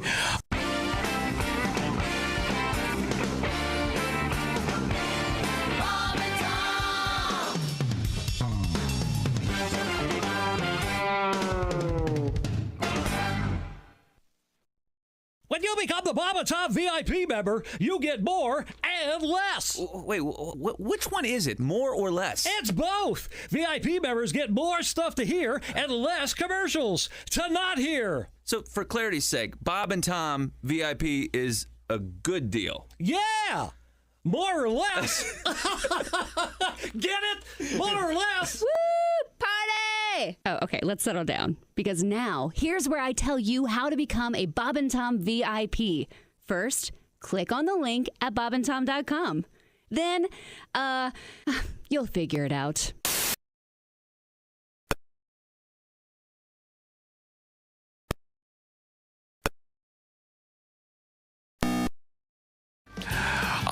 Welcome back to the Bob and Tom Show. We're all here. Christy, Pat, Hi. Jess Hooker's here. Jeff Oskey, Ace, Chick under the weather. I'm Josh. There's Tommy. Happy birthday, Chick McGee, but unfortunately, Chick has laryngitis. Yeah. So he had to head home. So we'll move forward here. A couple quick things. He mentioned the pardoning of the turkeys. I actually did, but Yeah, I don't approve of that, as you know. I think you're sending the wrong message to the kids. Yes. Typical government. You can have it both ways. No, you can't. You're going to eat them, or if you're going to eat them, you got to kill them. President and his wife pardoned Peach and Blossom. They will bypass your Thanksgiving table and going to live out their days in Minnesota. All right. Yeah, but there is a codicil. Keep reading. What? They have to wear orange vests and pick up garbage at the side of the road. Yeah, they got sentenced to community service. The governor has called off the execution. Well, they did kill 6 people. They need to do something. First Lady Jill Biden then received delivery of the official White House Christmas tree right after they pardoned the turkey. Oh, that's exciting. It's a special day at the White House. Okay, we do have Christmas tree news coming up. Yeah, but first we got to get to our Thanksgiving news. Okay, We first learned that you do not watch. I had a letter real quick. I had a letter to interrupt myself. Josh was talking about, was it Josh or Godwin? I think maybe it was you, Pat. You were working with Jimmy J.J. Walker. Oh, yeah. And outside of Philadelphia, Harleysville, yeah. And he had a special codicil in his contract. He does indeed, yeah. He will not say dynamite, and if he does, and if he gets $1,000. You want him to say dynamite. I have no problem with Extra. that. Yeah. Oh, so if you saw Rodney Dangerfield and he didn't say, I get no respect, or whatever the way he worded it, that would be okay with you? I think that's different. So this was a catchphrase from a TV show that made his career. Yeah. I agree. But he was a writer. But if you can get the money, get the money. Yeah. Yeah. Well, it reminded me of this. Yesterday in history, in 1867, Alfred Nobel patented dynamite. Yeah, I learned that yesterday. I thought it was This is, of course, the Peace Prize guy. He invented dynamite, and in all truth, he thought that it would end war. Oh. But it's my understanding Alfred Nobel only charged $100 to say it. So he didn't rip you off like Jimmy Walker. Undercut him. I wonder with inflation, do you think it's probably $2,000 now for Jimmy Walker? I would not doubt it. Yeah, he's not happy. So who pays him that? The club owner? Yeah. Does he do it just the one time? I've never seen him do it. He didn't do it that night. People yelled it out, and he got angry. I mean, to get angry is ridiculous. And I heard him have a fight with the club owner. He says, "Yeah, you pay me $1,000, I'll say it." Oh my gosh! But everybody else told me that too. I kind of like that sort of. Yeah, I sat down with him at a radio convention, talked with him for quite some time. But he's very political. Really? Yeah. I sat next to him on a plane too after we worked together a year later, and I said, "Oh, he had a hooded sweatshirt and it was down." And I said, "Hey, Mr. Walker, we worked together about a year ago." And as I got halfway through, he took his hooded sweatshirt and put it over his head. Oh, gosh. On the plane, you're looking at him and go, "Hey, we're on an airplane. Don't say it." And that, fine. ladies and gentlemen, is a wrap. Now, we were talking about turkeys, how you're not supposed to wash your turkey. Correct. Before you cook it. They also were suggesting you use a digital thermometer, and thanks to Jeff Oskey, I have the best digital thermometer out there. Is this the one you can read on your phone? Yes, it's amazing. Turkey needs to reach a cook temperature of 165 degrees Fahrenheit. Or get Wordle in 3. One of the two. Using a digital thermometer ensures an accurate temperature read, whereas research has shown that plastic pop-up thermometers can activate well before the bird is actually done. My question is, will that thermometer, will it read a turkey that's in another house? Like if I put my thermometer in the turkey at my bonus son's house, but I'm going to be at my house, can I still read it? On your phone? Yeah. The one that you got? On my Jess phone? would know. I got it from Jess, so she would know better. You re-gifted this? I don't know. No, we share the same. I don't think that it will. I think you have to be on the same Wi-Fi network. Okay. Does that make sense? Yeah. That would be really funny. That would be great to have because he's stressed out about cooking the turkey. Seems a little rare. No, my phone says it's. Well, that's interesting. Well, can he download the app? He can download the app. Yeah, well, yeah, maybe. All right. No, I'm sure he can. I'm just saying that might be a lot to ask for. I have a Stabber thermometer. Yeah, that's what I do too. You know, the one that's got, you just shove it in there. And I don't keep it in the hole. I just check it. Yeah, you just go check it. Yeah, absolutely. I pop that plastic one out, and when I'm feeling too sick to do my temperature orally, I just use that. Rectally? Yeah.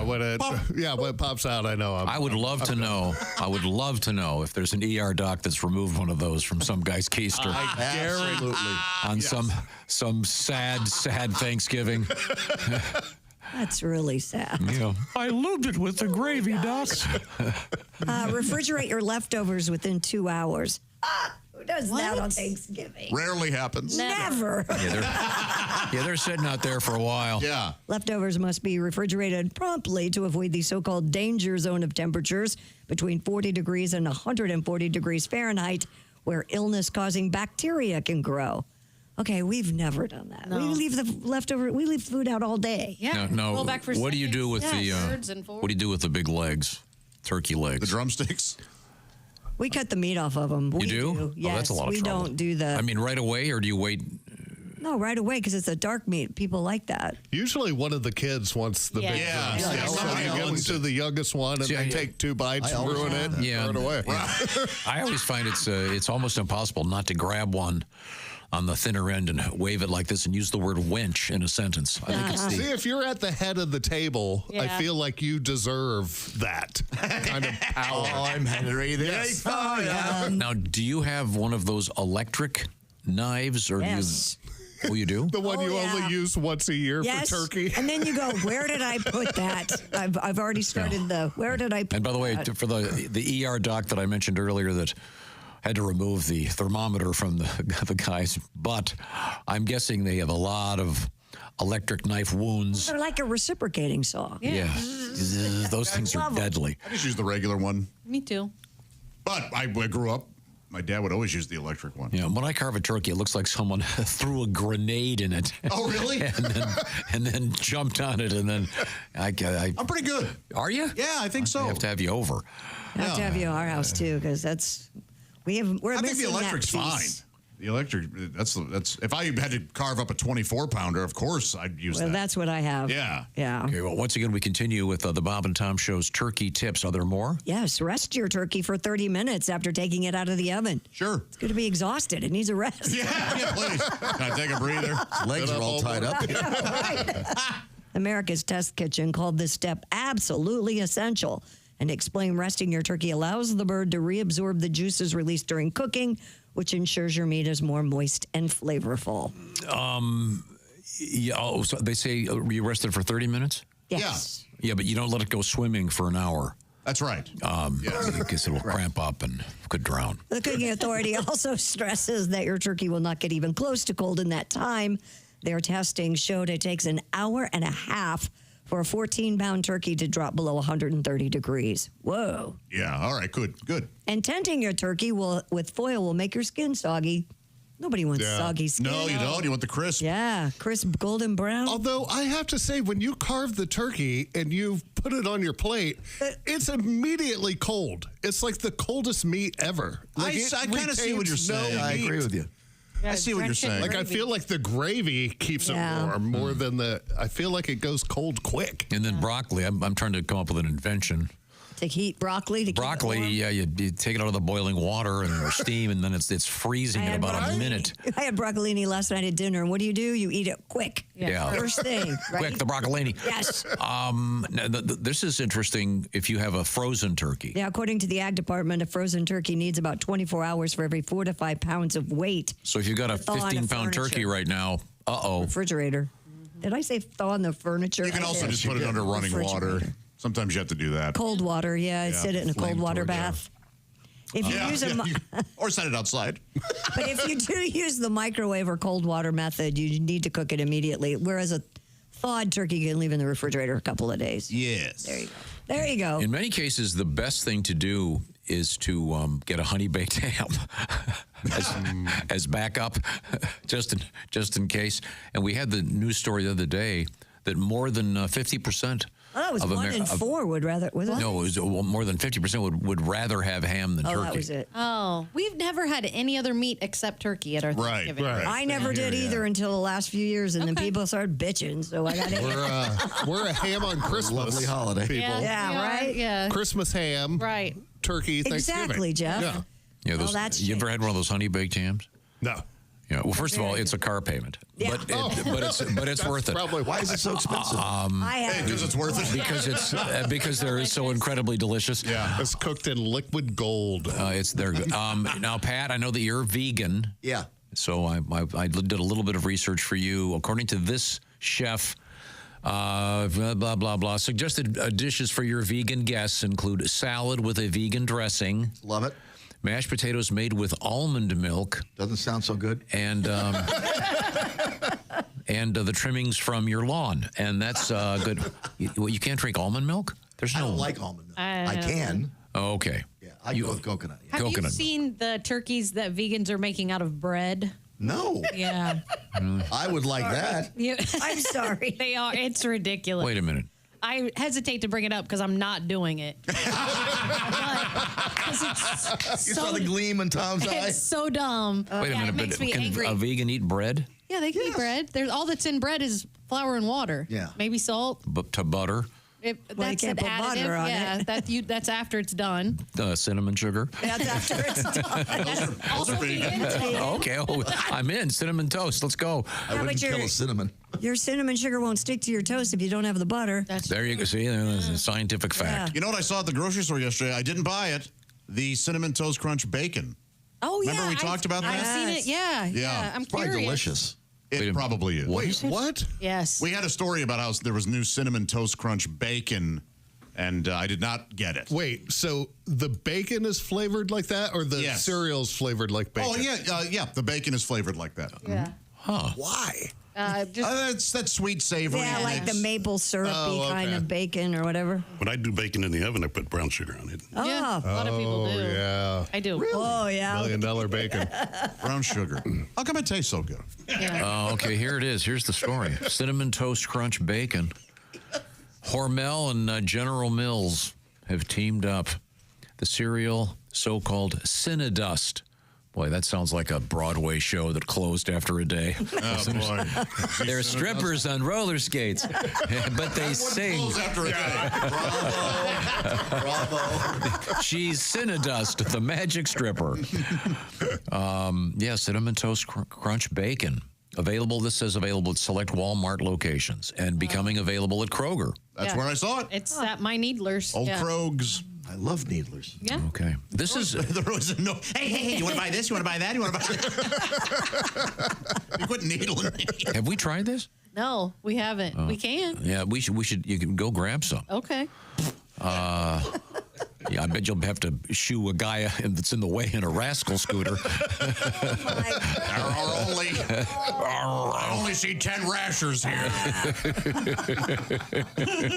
What's the recipe for that? Do you just eat that with breakfast, or You would feel like just there's fry it up, right? Yeah, Or but I bake just it? think of another way to use it. I guess we've done this thing called meat candy, where you take a That's great. sausage and you wrap bacon around it, and then put the brown sugar on top and bake it. Like Homer Simpson baking that sausage boy. That sounds really good. It is. It's delicious. Yeah, okay. And I'm sure your cardiologist is highly recommended. It's A restaurant. I'm sorry, go ahead. Very good, very good. Well, these are all great tips for your cooking. Well, here's another one. A restaurant in New York City is serving a vodka-infused Thanksgiving turkey. That's sad. Selena Rosa infuses the bird with 160 and 151 proof vodka before and after roasting, while flavored vodka is injected right before carving. Diners can choose from Gregory vodka infused with pineapple, apple cider, green apple, French vanilla, or coconut. I see what they're doing here. It's about that. The 20-pound dish sells for $40, comes with 2 sides, and the restaurant also will provide free taxi rides. Patrons living in all 5 boroughs. No, I'm sure I haven't been drinking. I had seconds of the turkey. I had 3 pieces of turkey. Well, this is great for your family. Nothing better than drunk, sleepy, and combative. Although this guarantees they'll start throwing the pie. Sam Musovic, who tends bar at this particular eatery, said, quote, "We tried tequila since we're a Mexican restaurant, but it didn't fly." Probably tasted awful. Yeah. I feel bad for the person who goes in and orders a wild turkey. And then they set a plate down in front of them. This isn't what I meant. That sounds really awful. We've got, let's see, kind of a short week like many of you. And that I bring that up because that means that the shoe-in of the week will take place tomorrow. And we'll be picking against our winner for Week 12 of Bob and Tom Pigskin Picks. Now, our winner from Week 11 was Freddie Birch. Freddie Birch. And Freddie sent us a beautiful picture of Freddie and his 2 beautiful daughters at the barbecue joint Billy Bob's in Springfield, Kentucky. Highly recommended it. Yeah, thanks very much, Freddie. What a nice guy. Yeah. We'll find out who won either this morning, maybe late, or for sure by tomorrow. But if you want to get involved with Week 13, that officially begins on Thanksgiving Day. So get your picks in. Go to bobandtom.com/contest. The idea here is just pick the winners. You don't have to go up against the spread. And we've had a bunch of men and women win it already. It's really fun, and the prize is a great one. It's from our buddy Steven Singer at Steven Singer Jewelers. And you can peruse what you might want to buy with that $500 worth of jewelry stuff at IHateStevenSinger.com. But get those entries in prior to the games coming up during the day on Thursday. So you've pretty much got today and tomorrow to get yourself organized for that. I'll also remind you that you can listen to the Bob and Tom Show. We have that live video stream. Also, find out about what's going on with our special VIP. That might make a nice Christmas gift for somebody. I know that my sister listens to it in England. Yes. Hi, Janny. Good morning, Jan. Jan. One time she and I made a Thanksgiving dinner over in England. How was that? Oh, really? It was really cool because the day before Thanksgiving, I went to this American grocery store. And so it was kind of a cool place to rendezvous with all these Americans. But I'm not joking when I tell you this. We're used to kind of buying maybe even if you get like an organic, whatever, turkey, whatever you're getting, it's usually wrapped in plastic. Sure. Right. Not over there. No? I got the head and everything. Ugh. Oh, really? Yeah, You had to cut the head off? And then I had to take a pair of pliers and pull out some of the extra feathers. Oh, wow. I like it. It was fun. You know that is fresh. Yeah, that's fresh, all right. And I think I got the last can of the pumpkin pie stuff to make. It was really fun. So anyway, we're hoping you have a great Thanksgiving in advance. We have some more tips coming up. Also, we're going to talk with Costaki Economopoulos. If I'm not mistaken, Kostaki's new album is about to, as the kids say, drop. Oh, all right. I'd rather say the album is being released. You should say that then. Yeah, it may drop in popularity rather quickly, but I bet That's not nice. Well, that's why I don't like the word drop. I hate that. Well, but you are the one that used it. It's that phony hipster stuff. You could just not use it. Oh, my new album is dropping. Hey, why don't you drop out of life? Okay, we'll have a nice, delightful discussion with Costaki and find out what it's like. I'll bet he's having a lonely Thanksgiving. Oh, my God. He's not going to need those condoms. Friends and family.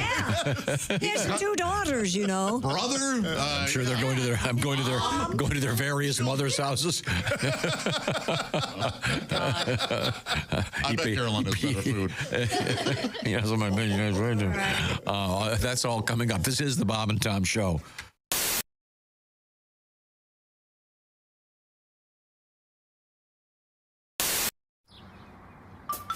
Is that Chick McGee?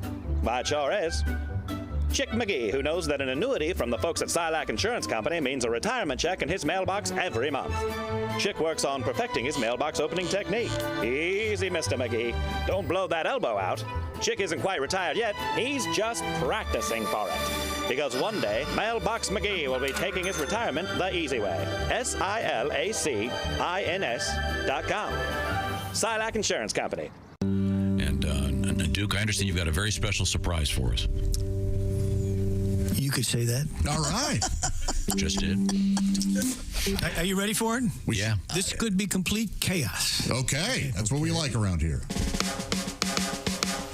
The bird of America has always been the bald eagle. But there's another feathered unsung hero too. Generation after generation giving up for the common good. Listen to the story, let the truth be understood.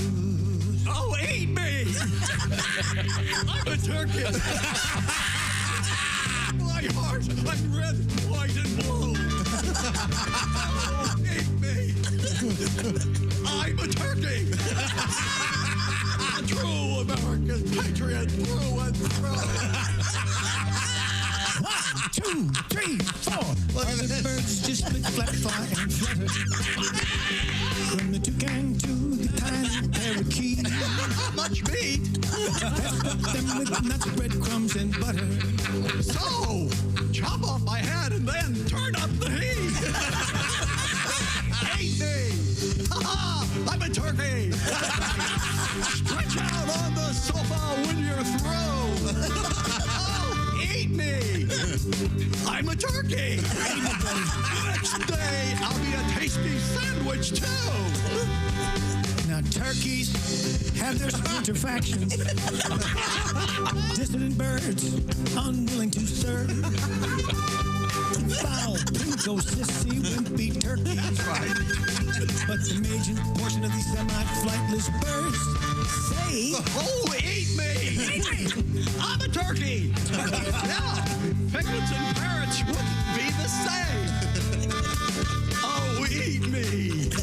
I'm a turkey. Yeah, gobble me up before the football game.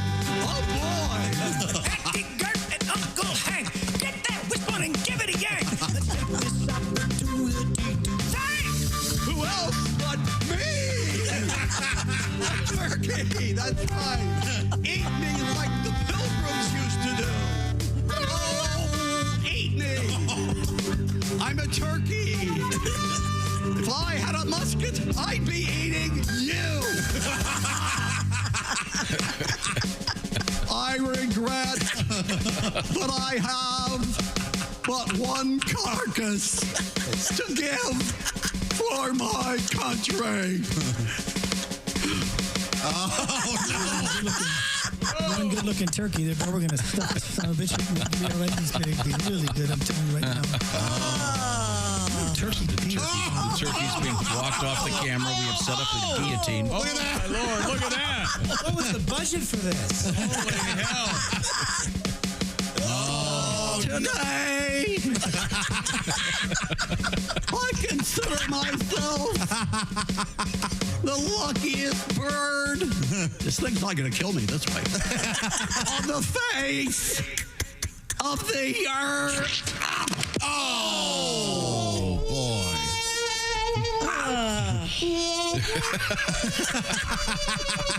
Oh, just kidding. Happy Thanksgiving from the Bob and Tom Show. Thank you very much. Thank you. Bravo. Wow. How'd you like your surprise, everybody? Loved it. I loved it. He's got moves. I had no idea he could dance like that turkey. It was like watching a late night movie. You know, they've got the production values are a little less than you're expecting. Yes. Just enough. Finally done it. That was a surprise. Yes, that was. Thank you very much. That was a delight. Duke, nice work. Nice arrangement of a classic Duke Tomato song. When you become the Bob and Tom VIP member, you get more and less. Wait, which one is it? More or less? It's both. VIP members get more stuff to hear and less commercials to not hear. So, for clarity's sake, Bob and Tom VIP is a good deal. Yeah. More or less. Get it? More or less. Woo! Party! Oh, okay, let's settle down. Because now, here's where I tell you how to become a Bob and Tom VIP. First, click on the link at bobandtom.com. Then, you'll figure it out.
Clues Hall. Clues has been booking some great artists, including Brian Regan, Thursday, January 9th at Clues. That'll be a great show.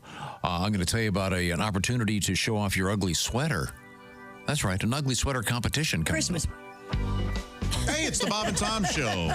Christy, Pat Godwin, Jess Hooker, Jeff Oskey, Ace, myself, Josh Arnold, and there's Tom. Thank you very much. Coming up, comedian Costaki Economopoulos is our NFL correspondent, and he will be our special guest, along with another special guest coming later on in the show, Neil deGrasse Tyson. Wow. Astrophysicist, a guy that knows a lot about the world. Very exciting. You think he likes the Jetsons? That's a good question. Yeah. How could he not? Right. What a great, it's the best. Yeah. Did the Jetsons ever do cigarette commercials like the Flintstones did? I don't know. I don't think so. No. But did they do like a cleaning product or something? Does that make sense? Does that sound right? Like the mom did? Maybe. Okay. I don't know why, but I think that I saw that in a commercial. Now, coming up, we have just figured out who won our pigskin picks competition for week 12. Well, who the hell is it? I can give you a hint. It's someone from Piqua, Ohio. Male or female? Don't know yet. All I know is someone asked me how to pronounce Piqua. Piqua. So it's a person. That's good. Okay, I'm not going to They, them. get gender specific yet. I insist on it. I want to be politically correct here. Their pronouns. All I know is this person can use any bathroom they want in this building. I don't care. That's right. Right, we have cameras in both. No, if Jeff Oskey is sitting in for Chick McGee, Chick, it's his birthday. Happy birthday, Chick, but he's got laryngitis, and it just wasn't working today. The voice was shot. He's at the strip club. Got Got that breakfast buffet. Getting a lappy. Good for Ham him. and legs. Those dude wipes will come in handy if that's where he is. He was at the Dude Wipe Sports Desk. The Steven Singer sidekick headquarters is right over there with Josh Arnold from IHateStevenSinger.com. And the Silac news desk is occupied by Christy Lee. Okay, here we go. Pigskin winner week 12. It's just come over the press here. It's this is interesting. It's is this a guy or a lady? All this should have happened off the air. It's Jey Jay. Roman from Piqua, Ohio. That could go either way, yeah. Is that a he or a she? Boy. The boy. Okay. Why did she point down at her groin? Yeah, I guess boy. both of them would be well, I guess you could go here for girl and down for boy. All right. Yeah, but I'm not getting in trouble. Wow. Boy, that's the worst sign. You must be terrible at charades. So Jay, okay, hey Jay, and we haven't been able to not been able to contact Jay yet, but he's our winner for week 12. He was the only person to get even 12 out of 13. So he's our winner. We'll hope to talk to him tomorrow. Whatever happened to Pictionary? It's still there. It's still around. Like that seemed like a Thanksgiving game. At every and holiday. you always had the guy who would just keep drawing the same line and just keep pointing. Yeah. Oh yeah. They're like, and you're like, no, I don't get it from triangle. And they're like, it was a slice of pizza, you jacket. They're just like, but they just keep drawing the same Very symbol stubborn. over, and you're like, I'm not getting it.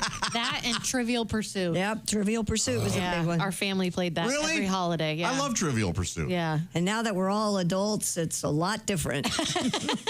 We play, what's that game? Naked Twister. No, not Naked Yeah. Twister. Every family Beer affair. pong. No, well, that's a big one. Beer But, pong. Gum the mashed potatoes. no, the Humanity. What's the Cards Against Humanity. Yeah, that one. Yeah. What? Have you never played that? No. Oh, it's rough. We have that in the next room. It's a rough game. Yeah, It that's very rough. especially- Pictionary's fun. Yeah, Oh, yeah. it is. Can you draw it all, Pat? No, but everybody in my family can, including my son, so I lose. I mean, I'm honestly terrible, and everybody in my family is so talented. But you're a good actor, so you're probably good at charades, I am right? an excellent actor, to pronounce it correctly. Speaking of acting, it appears the Jetsons were in 5 TV commercials. Okay. For Boomerang Channel, Samsung Galaxy Gear smartwatch, MetLife, and Sprint. Okay. All Okay. recent. Oh, yeah, Never recent. when they were topical. Yeah, it doesn't say anything about when they Because, were. back in the day, obviously, the Flintstones, in fact, did beer commercials and cigarette commercials. You What know, beer? Bon. They smoked Winston. And which beer? We have it Hams? somewhere. Something Stone Age, Rolling Rock, maybe. I don't think so, but yeah, it was definitely Winston cigarettes. Okay. I don't think so. Rolling Wrong, Josh. Rolling Rock. Oh, in 1962, they were in an embedded ad for Colgate too. So. Oh, okay. Yeah, there are some ads that they were in. But I mean, relatively healthy stuff. Yeah. Toothpaste as opposed to, Right. Chewing tobacco. Yeah. It's a little Stone Age cancer for you. That tumor looks like a boulder. Isn't it weird how the redhead cartoon characters are always sexy? Like if you think about it, They like are. the Jetsons, Jessica Rabbit. the You think one George from Jetson Daphne. is sexy? No, the Daphne. mom. Oh, yeah. Daphne. Yeah. Raggedy Ann. The lady from Mad Men. She's not a cartoon character. So hot. yeah, I'll tell you what. The Wendy's girl. That Raggedy Ann was awfully sticky. Wendy Thomas is very Okay. I met Wendy Thomas. You did? Yeah, when I was at Kenley Players. She came in. Yeah. That's amazing. Yeah. No. okay. She was like She was a adult. grown woman then. Maybe 3 years older than I am. Yeah. Okay. Did she have pigtails? No. Freckles? It was an adult. Wendy. You know. No. I have two things I want to play for you. The first one is Pictionary. Remember this guy here? This is really funny. Comedian Bruce Clark is our guest. How about that Pictionary? You ever play that game? Pictionary? Sure. Yeah. We almost got in a fist fight over that, didn't we, Chick? Yeah, we did. I possess no artistic talent, huh? How about you guys? I don't. My wife, Either does Chick. No. My wife can draw anything, huh? You know, she gets the word, draws it 5 seconds, the whole team. Oh, duck-billed platypus. What the hell? My turn, I have no chance unless the words, like stickman. Pretty good shot at it. Smiley face. That's me. And you play with your friends, they're always drunk, too. All your buddies are always loaded up. Playing there. I get this phrase, I draw it, they're, hey, how about a guy frying his own penis? How about that? What the hell's the matter with you? That's in Pictionary. Idiot. It's Peter Pan, idiot. Right in front of you here, you moron. Thank you, Bruce. I love that. And then this from the Flintstones. Yabba-dabba-doo. When you do for a beer, Bush does it. Oh, there's a lot of Bush gonna be sold. Beginning right now. Fill her up, Fred. Okay. Can you imagine if today's... Oh, if like Bart Simpson asked for a beer? That'd be great. That would almost be on brand. Yeah. That may have happened, actually. Hey, Squidward, you want you want a Miller Lite? SpongeBob. With legal weed. I know, SpongeBob. That'd be great. How do you light it underwater? That's a good Squidward. I'm so stoned, Sponge. Yabba Dabba Doobie? Oh. Would that be the... Oh, you got you right hand of Barbera now. Let's see. What's coming up in the news, Christy Lee, over there at the Silac Insurance News Desk? We had do not wash your turkey. Now we have do not wash your Christmas tree. We'll get to that coming up. What? Who was doing that anyway? I know, right? Probably that nut. You wash your Christmas tree? No. The guys I get my Christmas tree from, they're right over here. They have a shaking machine. We'll talk about all that. Yeah. And you put it on that. Have you seen this thing? Yeah, they shake all the stuff out. I mean, it's amazing the stuff that comes out of this thing. Yeah, usually animals. Yeah. Owls. Yeah. Eggs, all kinds of stuff. We had that. We did. I'm going to look up the story. We had this. I've got to find the story about the owl they found in one a couple years ago. Oh, Remember yeah. that? Of course. We'll find out about that when we come back. This is the Bob and Tom Show.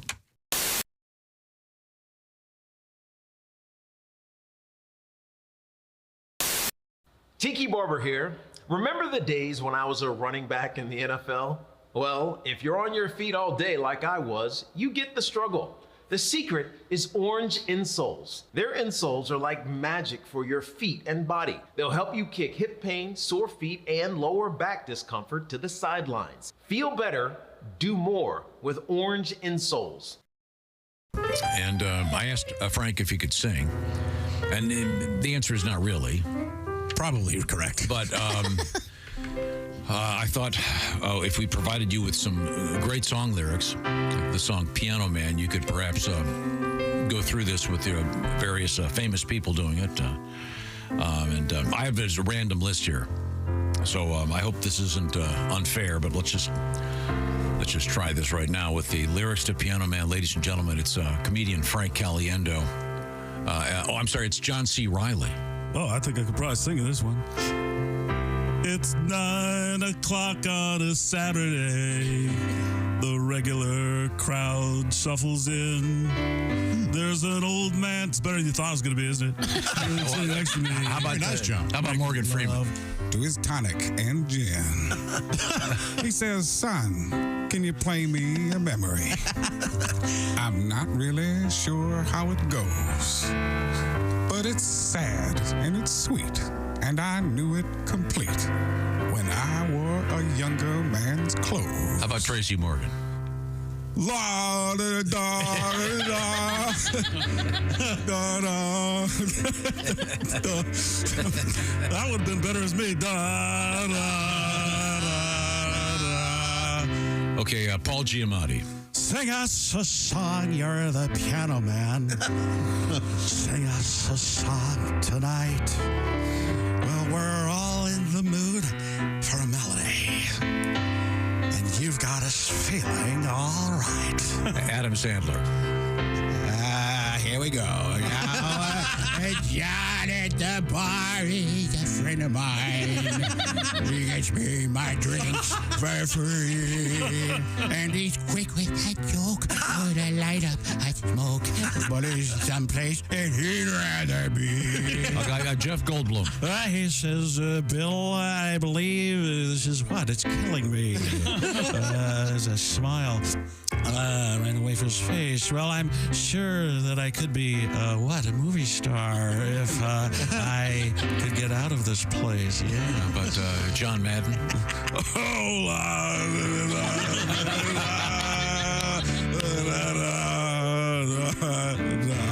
Oh, speaking of sports, Mel Kiper Jr.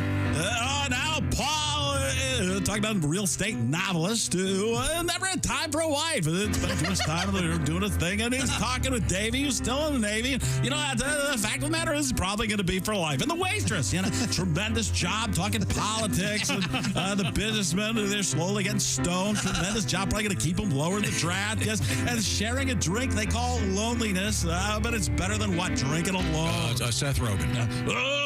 Sing us a song, you're the piano man, I guess. Sing us a song tonight. We're all in the mood for a melody, and you've got us feeling all right. I got something that makes me feel all right, too. How about Al Pacino for an ending here? It's a pretty good crowd for a Saturday. And the manager gives me a smile because he knows that it's me they've been coming to see to forget about life for a while. And the piano, it sounds like a carnival. I thought he was going to cut me off, so I got big. And the microphone smells like beer. Dinner time. And they sit at my bar and put bread in my jar and say, man, what are you doing here? Stephen A. Smith. Oh, la, da, da, da, da, dee, da, da, da. Sing us a song, you're the piano man. Sing us a song tonight. Well, we're all in the mood for a melody. And you've got us feeling all right. Very nice. Frank Caliendo does Billy Joel. The Piano Man. Thank you very much. Yes. That was great, Frank. Oh, I feel so... Oh, you're welcome, guys. Oh, wait a second. I'll get that. Hello, Bob and Tom Show. Bob and Tom, it's Kenny Tarmac. Kenny. Hey, Shooter, I'd love to say we just landed, but I'm still driving. Oh. I know. Like I said yesterday, with all these spring breakers clogging up the airlines, I rented a car. Oh, wow. Making the most of my wizard number, but it's fair to say I've had my fill of Zone 4 people. I know. I just crossed over into IL from IN, and for once I didn't have to do a touch-and-go at ORD first. Oh, nice. I'm at a truck stop, and like most road dogs, I had to re-up on my supply of sugar-free Celsius and veggie straws. And I'd be giving anything to be in the Sky Club about right now, but unfortunately, my rental car has a nail in the tire. Yeah, I got to find a place to get my tire fixed. Yeah. I'll take a bird strike any day over this, but this is really going to set me back. Bob and Tom, hang on a sec. Let me ask this trucker if he knows a place to get my flat fixed around here. Okay. Excuse me, sir. I found myself in a predicament. My right front is low. Picked up a nail. Would you happen to know a reputable tire place around these parts?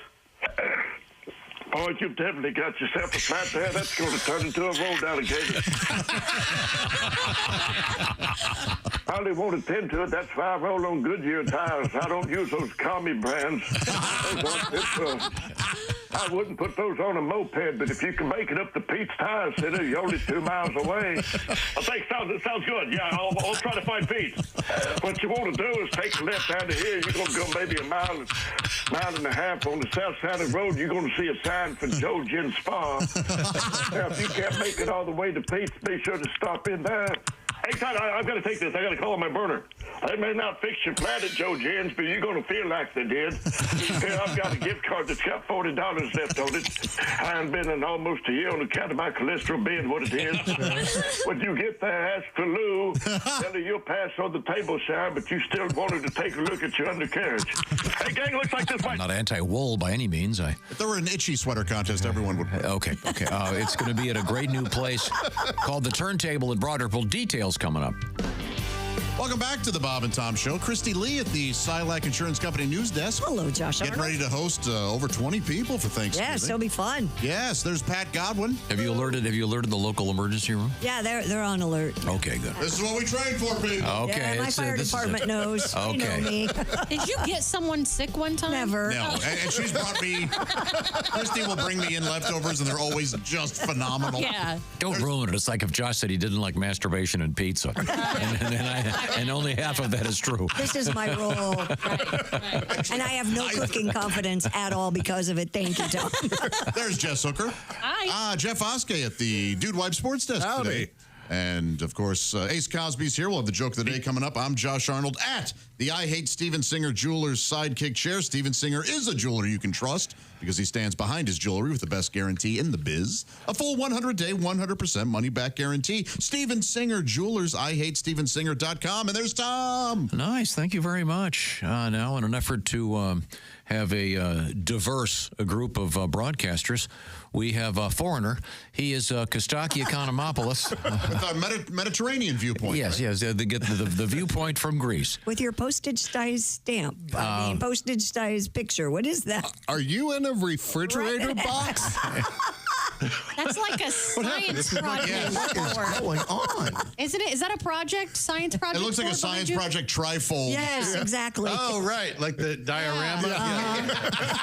Yeah, or it's where the dictator of the future will be broadcasting from, telling us what to do. Hi, I'm Big Brother. Behind me in nondescript blue. If you're not wearing blue, you'll be executed at 4. Costaki, is that your new album? Is that your album cover behind you? Oh no, but good segue. This is the ticket. This is the greatest sporting event I've ever been to. Paid for by the Bob and Tom Show, Georgia TCU, where we won the national championship, won by 45 points. Is that your ticket? That's the ticket. Yeah. Wow. Then today you'd have to have just Xerox your phone. Yeah. Yeah. This was modern enough that you had to order the ticket later as a commemorative thing. Okay. My buddy did that and got 4 of them. So that is very nice. Costaki Economopoulos. I almost got it, Costaki. So sorry. Costaki Economopoulos has a new recording out there. It's called "Playing in Peoria," and as the kids say, it drops on Thanksgiving. That's right. We've already mocked it. Good. Because you sent me a little note saying, my new album is dropping. Off the charts is what it's happening. Where was this thing recorded, Costaki? At the Jukebox in Peoria. It's an awesome little club. Sure. Again, it's one of those with tons of heart with the nerd mensch who runs the place, and you don't want to see it with the lights on. It's perfect. Now, the details are on Facebook and Instagram at Costaki.com. That's COSTAKI. Now, we also urge you to see Costaki live and in person. I was just down there at the Caravan in Louisville. You'll be there December 5th, 6th, and 7th.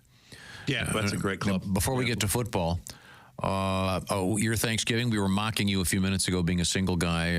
Are you going to be having a... By the way, he keeps saying we. It's all him. Yeah.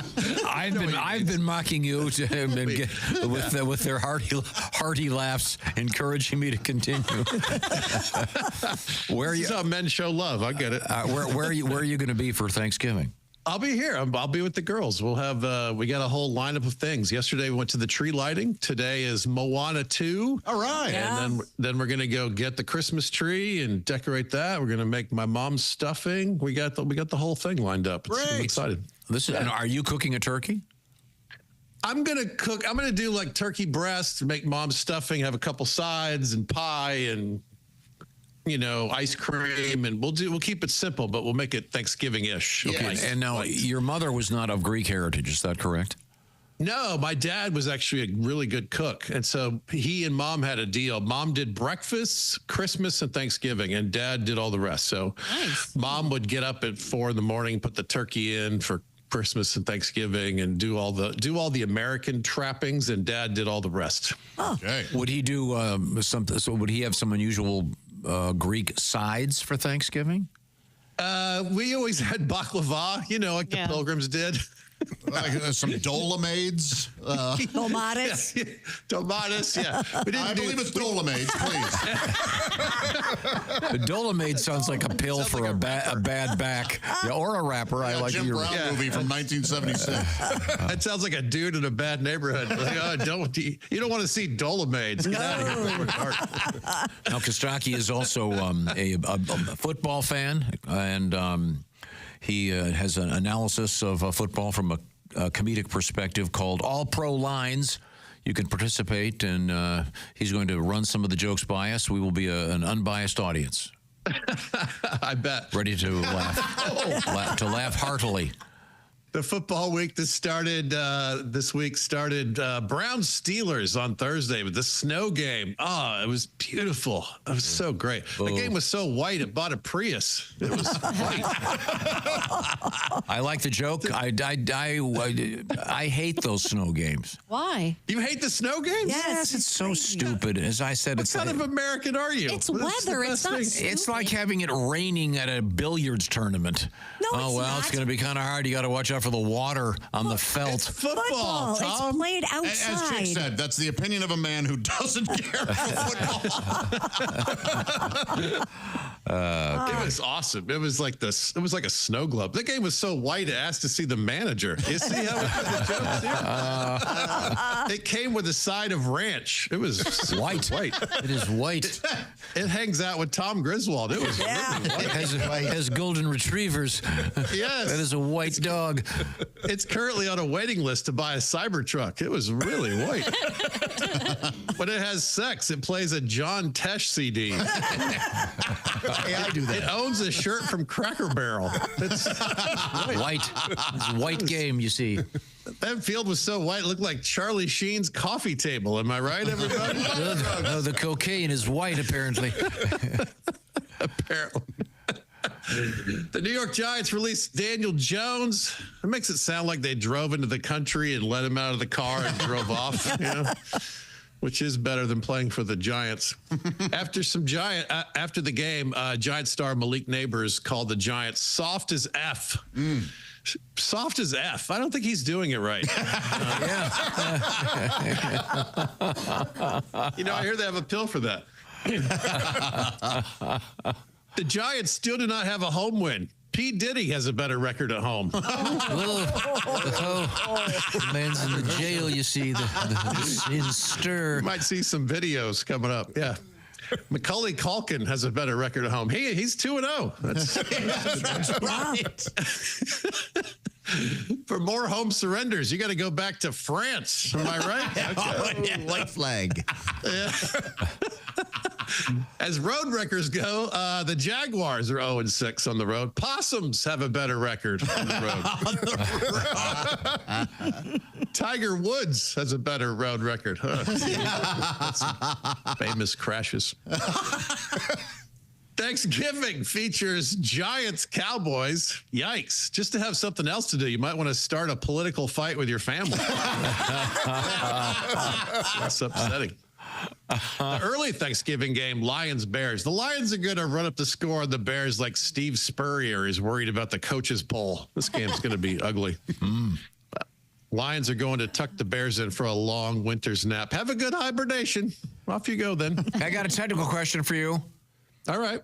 Alex Karras, Mongo. Yeah. From Blazing Saddles. Yes. Of Greek heritage, right? Yeah, he played for the Lions for years. That's what made me think. Made me think of Alex Karras. Yeah, and then he became he a was TV the dad guy. on Webster. Yeah, right. Any other famous Greek NFL? There aren't many. There's James Laurinaitis. That's clearly a Greek name. He's a linebacker. Jimmy the. Yeah.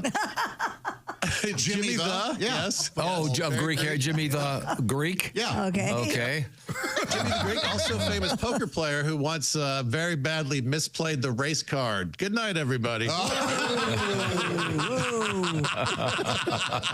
yeah, I forgot about that. He had to go away. Yeah, that's right. There aren't too many Greek players. Once in a while, yeah.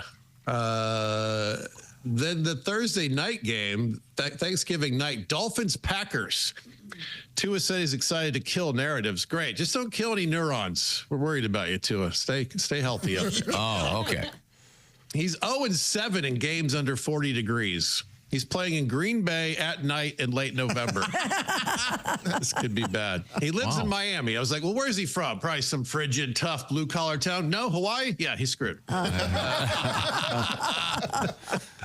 The bad news, Gardner Minshew broke his collarbone. The good news, because it was this week, he gets to make a wish. That's nice. Oh, sweet. That's nice. Why don't you tell Gardner that? Yeah. You might not see the upside. The Dolphins got embarrassed by the Patriots this week. The Dolphins embarrassed the Patriots. That's important for the joke that I get that straight. The Patriots were embarrassed. The Minutemen mascots tried to kill themselves, but when you put the end of a musket in your mouth, you can't reach the trigger. It's very tricky. They had to take turns shooting each other, which was the first time the Patriots hit their targets. Oh, yes. It's a tough game. The Cowboys won, but it was a fluke fest. They're not a steady team. The Texas prison system has more consistent execution. It's a little dark. CeeDee Lamb and Trevon Diggs took heat for being in the club after their loss that took them to 3-7. Are they supposed to wait until the Cowboys are good to have a drink and talk to women? They're not monks, these guys. Enjoy their lives. Aaron Rodgers' future with the New York Jets is in question. New York might have to open a new unemployment window for former franchise quarterbacks. It's tough. Don't feel bad, Aaron. As a comedian, I know a lot of people who moved to New York, struggled for a couple years, and then left. You know, it's cool. It happens. Aaron's become too much of a tool to root for anymore. It's actually fun to watch him fail. Hey, Aaron, next time you're doing your own research, look up Schadenfreude because we're enjoying it. Andy Reid is now third on the list with 19 seasons with at least 10 wins. He's still number one in commercials that explain insurance bundling with chicken nuggets. Yes, he is. He's a clear number one. And let's close on this one. C.J. Stroud accidentally ran out of the back of the end zone, and they called it pulling a Dan Orlovsky. Well, that's tough for Dan. I guess it's better than pulling a Louis C.K. That's bad. You don't want to do that on the field. No, the Floppy Johnson, you see. Costaki Economopoulos, the new album is out. It's called Playing in Peoria. And get more information on Facebook or Instagram at Costaki.com for more info as well. Costaki. Thanks, Costaki. Great stuff. Thanks, guys. Yes. You might remember this when I pitched to you that the album was going to come out soon. Josh pitched the title, We Don't Need Another Euro, which we got a good laugh about. And then we were talking about it being recorded at the Jukebox in Peoria, and one of the listeners wrote in, we should call it Jukebox Euro, which also. Good writing. Yes, it is. And you called it Playing in Peoria. Well, there's no Greek stuff on the album. It's going to be out forever. It's sort of a moment joke that was worthy, but you know what I mean? Of course. Of course. Yeah, but I just wanted a hat tip to the funny writing. That's yes. Okay, well, back very at good. you, man. Happy Thanksgiving, Costaki. Yeah, happy holidays, guys. Enjoy the week. Okay, yes, sir. Okay, thank you very much. Now, I want to remind you, we had a winner That's right. Got our first winner for the Thanksgiving holiday season. And we're talking, of course, about Pigskin Pick'em. And our winner this week is Mr. J. Roman of Piqua, Ohio. We just got the results in, and he was the only one that got even 12 out of 13 last week. What does he get? Well, he gets that great prize package from Steven Singer Jewelers, and we'll do another one for week 13. So get involved in that by going to bobandtom.com/contest. You can do it right now. Get your picks in before the first game starts on Thursday. So you've pretty much got today to get that done. Steven Singer Jewelers, of course, that's where you'll find our prize. And everyone knows that Steven specializes in those diamond stud earrings, the beautiful, real, natural, earthborn diamond stud earrings, including, of course, the famous Anita diamond stud earrings starting at just $298. Steven makes it so easy. Pay attention here. You could pull over right now and get this done. Real diamond jewelry shipped to you same day. Well, if you get that order in before 2 o'clock Eastern time, it's out the door and on its way to you. Steven's real diamond studs are flawless to the eye, near colorless, and come with an unbeatable full value lifetime trade-in. So you can upgrade. Next year, maybe you want some bigger rocks for those ears. Well, Steven can help you get that done. By the way, there's also the full 100-day, 100% no-hassle money-back guarantee. Details at IHateStevenSinger.com. Don't forget the Anita diamond stud earrings. Lots of cool stuff. Bracelets, etc., necklaces. Real diamonds, a real jeweler, a real good guy you can trust. Steven Singer at IHateStevenSinger.com. Coming up, we have why you shouldn't wash your Christmas tree. Yeah. Also, Neil deGrasse Tyson, scientist, will be our guest. This is the Bob and Tom Show.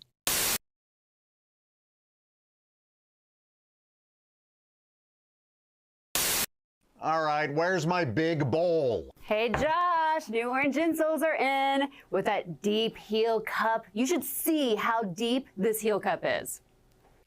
Deep heel cup, you say?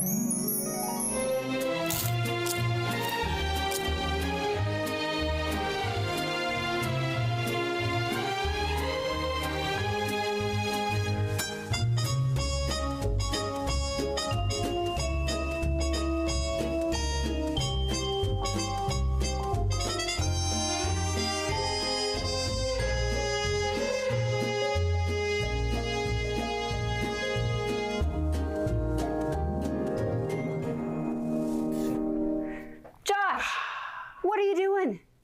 Deep heel cup. They're for your shoes. Gah. My shoes, you say? Orange insoles come with a deep heel cup and arch support to provide everything you need to keep up with your everyday activities. Orange insoles are great if you work on your feet all day, simply taking on the world. Orange insoles will help you feel better and do more, guaranteed. Get your orange insoles today and step into a world of comfort. OrangeInsoles.com. The Cowlville Cave?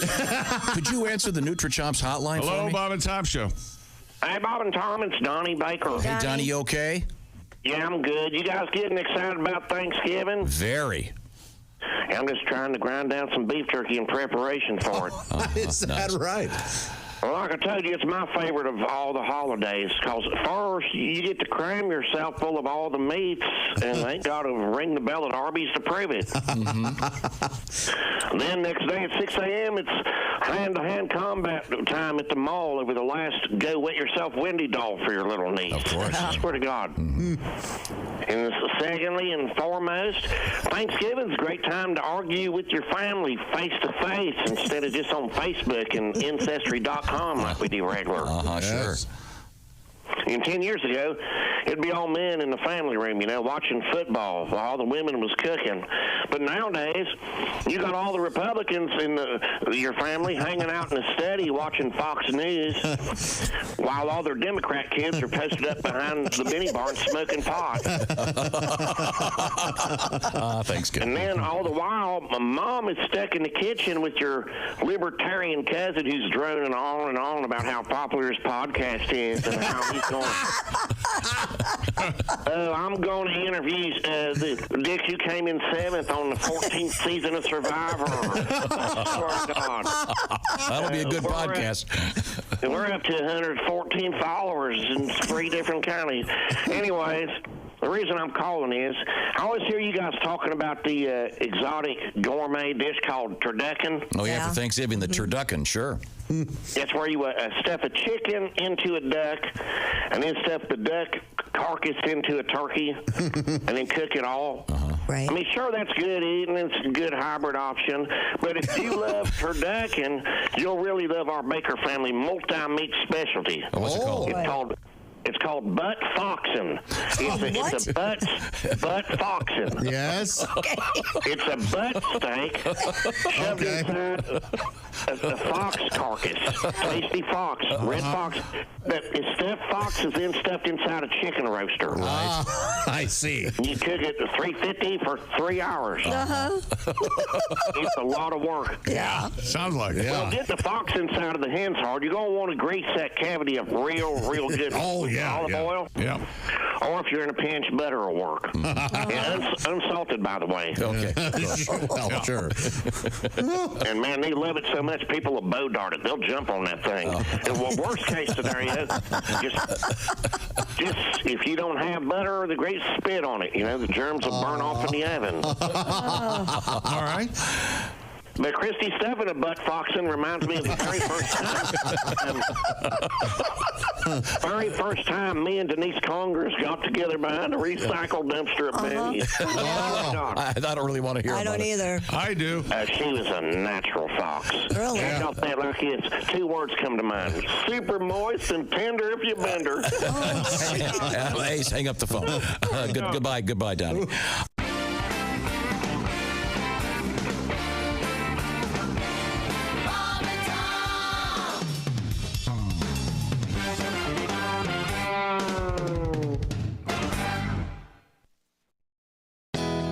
Yeah, it's Tom from the Bob and Tom Show. Thanks for watching this morning's show.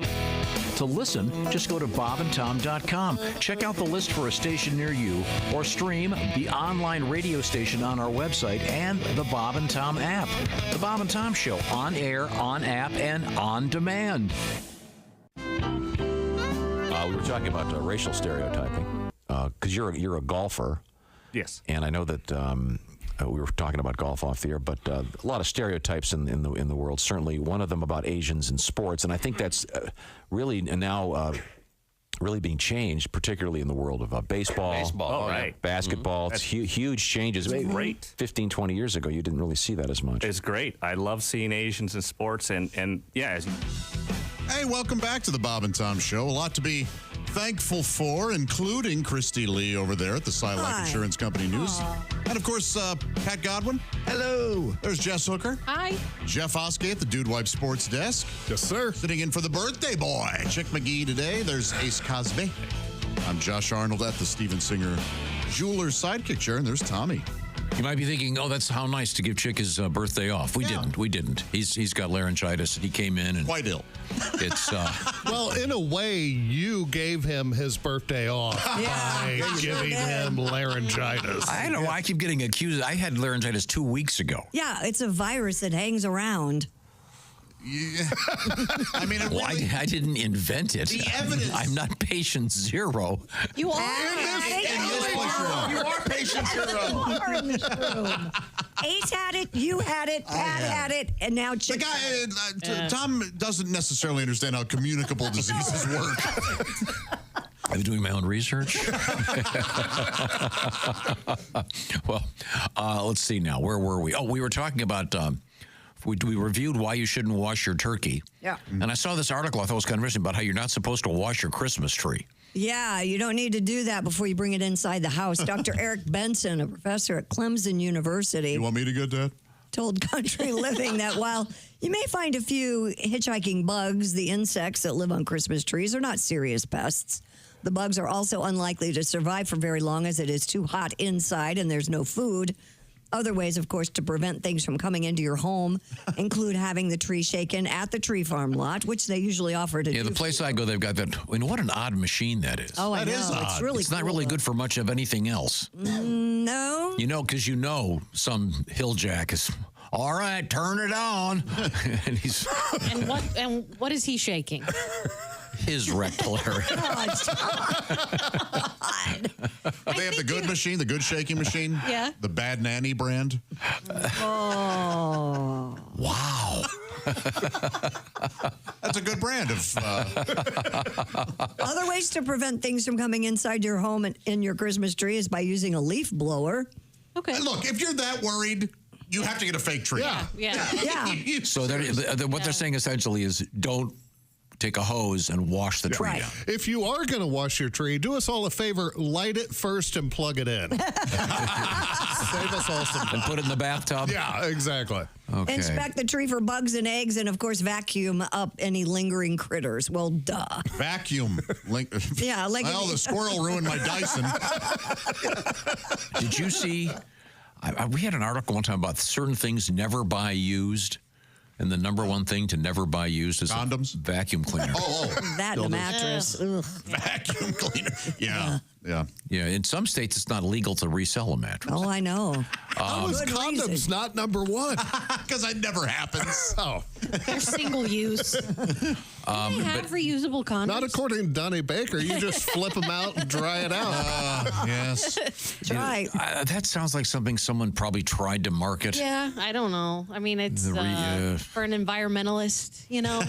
Maybe. Right. What you do is you take a zip tie, get that thing on there good and firm. That way there's no leakage. But I did find this story. This is from last year. A Kentucky family got a little something extra, according to the Associated Press, when they picked out their Christmas tree, a baby owl. That would be great. I'd keep it. This was from a Lexington resident, Michelle White. She told TV station WDKY. Dickie here. All up in your eye. That their family picks out a Christmas tree every year. This seemed no different. They had the tree in their home for 4 days, didn't notice anything unusual. She said, I have 3 dogs. We use the room nonstop, watch TV. The kitchen's right here. No indication of anything. And then someone named Bobby Hayes was, he owns a company called Magic Carpet Cleaning. He was at the house while the family was out, and he noticed the bird. He plugged in a piece of equipment, and he saw the tree start to sway. There was an owl sitting on the lower limb. Very cute. Very. He said, it took me several minutes to finally get it. He sent the photographs to Ms. White. She said she was glad that he was there to deal with the animal. What did he do with it? He released it in their backyard. Snapped its neck. Isn't that great? Christy, if you did have an owl, Yeah. I'd give you like 3 days till you come in. Well, the owl had me up all night. Just hooting and hollering. And it's, do you know what a small owl is called? An owlet. Owlet. Yes. And then in the rain, of course, you have a moist owlet. Of course. Owlet, gently owlet. Oh, is that what that song's about? No. Oh. I am convinced that the baby squirrel I saved, and I'm sure you remember that story earlier in the year, in my house is now the one that sits and stares at us in the patio door. Oh, could be. Like, hey, I was in there. It's nice. Can I come back? Hey, it's freezing out here. Right? I am convinced. And Andy's like, there's no way. I think so. It's possible. Absolutely. Sure. Well, he teases the dogs. But anyway, hey, a guy is facing charges. We're talking about used condoms for ejaculating into his boss's beard balm following an argument. Oh, jeez. So this is Mr. Oskar, you have a magnificent beard. And you were telling me once you put some kind of... Not that. But you use a beard balm or I use a oil? beard balm. Yeah. But mine, you can't. Is it a tiny bottle. It would be hard. Is it scented? Probably like sandalwood or shoe leather or something. That's what mine is. Pat, you have a beard off and on. Do you use any beard oil? On this is just stubble. Josh, you got I don't use beard oil, but I use beard wash in the shower, and it's cedar wood, I think. Or something. Nice. Yeah. Beard wash? Yeah. Like hair, like you use shampoo. It's face / beard wash, yeah. Is it for your pubes also? You probably could use it down there, but no. My beard's longer than my pubes, so I wouldn't. Yeah. Wait a minute. Yeah. I gotta say, I heard him say it. I processed it. Oh, you guys know I trim. Yeah. Don't you trim? How long are your pubes? They've got to be awful. I can't even imagine. It's got to be like a fright wig. Oh my God. If you were to let it go, you think it'd be really long? I know it would be. Oh. Yeah. You don't trim, do you? Of course I trim. No, he Okay. doesn't. I promise you he doesn't. He got them late. He perishes every single one. He has beads on him. Yeah, I had him beat it in the Bahamas last year. So According I'm to sorry. the Daily Record, Mr. Jordan Fitzpatrick made the mistake of boasting about the prank to a coworker. So he ejaculated into like a jar or something? The 25-year-old medical worker confessed that he, quote, I can't believe you're using this word, jizzed into a bottle of beard oil that was sitting on his manager's desk. Oh, boy. He initially denied the accusations, but later admitted to committing the deed.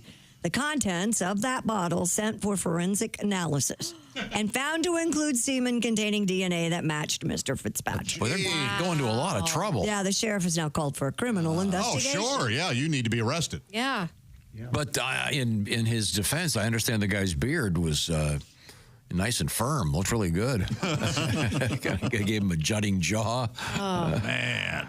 Cameron Diaz hair, you know. Yeah. Of course, that guy did before he found out he'd been slurping his soup. This is awfully salty. Man. This is why I don't have a beard. Is this the story where that's it, because you're getting it off of your beard. I was like, how was your soup salty? Oh, yeah. Okay. Yeah. All right. Not cream of some young guy. Whoa. I was like, he did it in the oil, not in his Now, soup. what's your rule about getting stuff stuck in your beard? Does your girlfriend say something to you if you've got... Well, I tried to We all tell him. eat proper. Yeah. I have a comb it and brush it every night. Jeff is a nice, clean No, but I mean, being. if you're at lunch, you're at lunch. Beard balm. I've had I'm lunch. sure if he had accidentally, let's say there was a piece of popcorn, your girlfriend would go, oh, you got some in your... Right. Yeah. Yeah. Okay. Now, my kids joke that I have a nest of squirrel living in it, Sure, but sure. that's children. That's not. They're the Not worst. adults, no. Yeah. Well, you're working with children. Yeah. Thank you. I try. I don't know. We go out to eat a lot. Do I normally have food hanging out of my beard? that I'm not you're going to tell you if you do. Why not? It's rude you not to. would. Yeah. What's your It's not policy? rude. What's your policy on boogers? I say something. I do too. Really? Yeah. Because I would want to be told. You So don't say anything, do you? It'd be very awkward. It isn't that awkward. If it's someone you know, maybe you can. By the Usually way, I go, hey, this happens to me all the time, but you have something in your nose. You know all of us. You wouldn't tell us. oh, I would tell you guys. Oh, no, you Well, I wouldn't. wouldn't tell Godwin. Because I don't have that in my nose. I'm a clean man. Now, I can't help but notice Yeah, there's a pie over there. there is. What's happening over there? What is this? So we were talking about Thanksgiving. We've done a series of Thanksgiving sides, and so I thought I'd finish the November with a dessert. Yay. Yes, and I think last year or 2 years ago, I brought in my chocolate cream pie. Do you guys remember that? Delicious. We'd been talking about Nutella lately, and Hates. Josh says he hates Nutella. So I came up with a Nutella pie to see if we can change his mind. Throw it right in the trash. I loved it. And instead of a traditional pie crust, I did a pretzel crumb crust All right. with Nutella, cream filling, and then whipped topping. So There you go. we're going to try it, Okay, Josh. we'll try it next break. Yep. Less talky, more slicey. Really? Even with Nutelli-telly? Oh, yeah. I'll happily try it. Yes. Okay. I don't like not liking things, so I want to like. Yeah, then I think we might have you on this. Because Nutella, I put that in the same category as Miracle Whip, which tastes like mayonnaise with kangaroo piss in it. Speaking of mayonnaise, have you seen the mayonnaise wine? There's no way. I saw it and I thought Christy's going to lose her. Mayonnaise No way. would taste like mayonnaise? Well, look it up. Nope, I'm not even going to look it up. There's something. Yeah. Yikes. Wow. Okay. A high school teacher in Mississippi has been fired after serving dog treats to her students. Now, what's wrong with this? Oh, in here hasn't taught? She made him roll over and sit before she. I tried a milk bone when I was a kid. Didn't kill me. Oh. WTVA reports the incident occurred at Calhoun City High School, where an unnamed teacher gave students what she claimed she thought was beef jerky. Superintendent Dr. Lisa Langford said 8 children had at least a bite of the treats in what was part of a birthday celebration for a few students. Couldn't this be the truth? I think it's the truth. She added one of the students did go to the doctor with a stomach ache. All right. Dr. Langford did not name the teacher, but said she is no longer with the district. This is easily... Yes. You could easily confuse the two if you look down the dog treat aisle. I give my kids bacon strips all the time. They love them. They beg for them, don't they? Well, as long as there was no peanut butter in them. Yeah. Then you're screwed. Man, as hard as it is to find good teachers, she made a mistake. Now, is she fired? Yeah. No longer with the district. I mean, don't those things say pretty clearly on them dog treats? They do, but I put mine in, it looks like a cookie jar, an airtight cookie jar. And so you could easily think that it was something else if I didn't have it labeled, right? Yeah, potentially. Oh, there's a ton of stories of like dads or whatever. Oh, these cookies were great. And they're like, yeah, those are the dog dogs, treats. you moron. They're going to kill you. I think they smell considerably different. I don't even believe the kid who had a stomach ache. No. I don't either. Yeah, well, anything you get out of school. Always got a stomach ache. Exactly, yeah. Yeah. Although, did you see the photographs? The kid's dragging his ass across the carpet. There are side effects. Scooting. I mean, I'm not sure it was the dog biscuits, but he was the teacher's pet, ironically. I see it's a dog food joke. Punishment's a little rough. Rough. Well, these are all very cute. But you're barking up the wrong tree with us. You know what's really good? Huh? Omaha steak. Delicious. And you're not wrong about that. Nothing delivers comfort and joy quite like the unrivaled quality and taste of Omaha steaks. This year, I know you're a little nervous. You're a little stressed out. What am I going to get so and so? What am I going to get? C and C? Is that the other way to say so? I like that. B&B, A&A, whoever you got. Exactly. Well, skip the holiday hustle and bustle and just get online, omahasteaks.com. You're going to find that you can save 50% off site-wide. It's their big cyber sale. Plus, check this out. You get a $30 reward card when you shop early. There's no reason to wait. Score an extra $30 off with this promo code BTS. That's only for Bob and Tom listeners. Do not share that, all right? I'm trusting you out there. Don't share it. BTS is the promo code. Anybody can use it. I mean, only you. With 5 generations of experience, Omaha Steaks consistently delivers the world's best steak, and their gifting experts have made it so easy to deliver the perfect gift. They've created these thoughtfully curated gift packages that start at $89.99.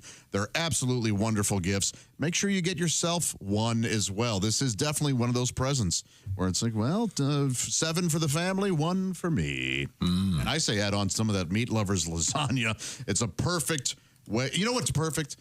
Baking that Meat Lovers lasagna while you're wrapping presents. Oh, smelling it as you...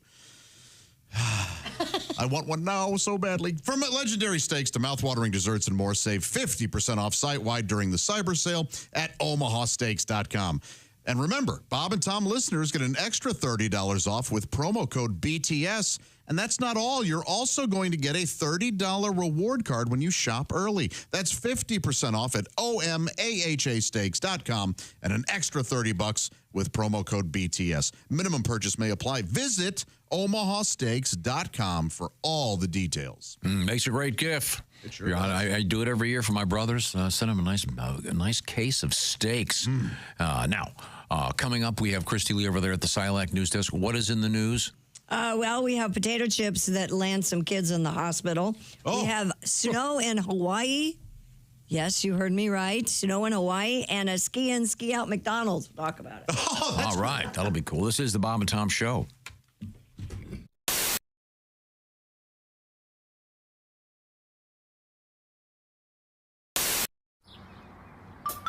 Is that Chick McGee? Why, it sure is.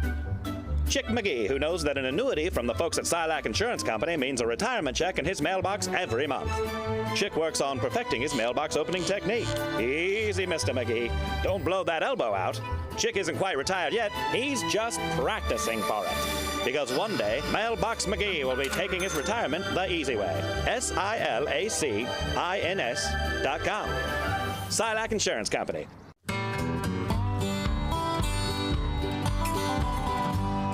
They both make a living in their faith. Catching one is like a trade. Both of them have body parts for sale. They both advertise juicy breasts. Some you eat, some you caress, but only one is better, deep fried. Turkeys and whores, turkeys and whores. I love them turkeys and whores. Turkeys and whores. They both strut around with feathered hair. Both get stuffed like a teddy bear. Both have the same nickname, the gobbler. Gobbler. Some are big, some are small. Both are fun to butterball, but only one gets eaten in the end. Turkeys and whores, turkeys and whores. I love them turkeys and whores. Turkeys and whores. Now, if you catch one, here's some advice. If you find a pecker, just be polite. Tuck it back up just behind the giblets. One's only popular this time of year. Both leave you grinning ear to ear, but a whore will charge you more if you want second. Turkeys and whores. Turkeys and whores. I don't mind spending extra on the trimmings. I get sleepy on Thanksgiving for turkeys and whores. Turkeys and whores. When you become a Bob and Tom VIP member, you get more and less. Wait, what? Which one? Which one is it? More or less? It's both. VIP members get more stuff to hear and less commercials to not hear. So Bob and Tom VIP is a good deal? Yeah, more or less. Hey, looking for the link to sync with Bob and Tom VIP? Yeah? It's right there at bobandtom.com. Welcome back to the Bob and Tom Show. We are live in the Napa Auto Parts studio. Got a little surprise coming for you here. Okay. Surprise for the... Performing cats. It's not performing cats. Is the surprise ready? Yeah, bring them on in there. I'm holding my breath. Now, Chad Daniels, comedian, I'm joins not us in the looking yet. studio. Neither am I. I don't want to look. Along with Chick McGee, Josh Arnold. This is Tom speaking. The lady of the house, Christy Lee. Hi, everybody. Is it the real Aruba Ray? It is not the real No, Aruba Ray. I know what it is. Is it the backwards singer? Oh, no. It's not the backwards singer.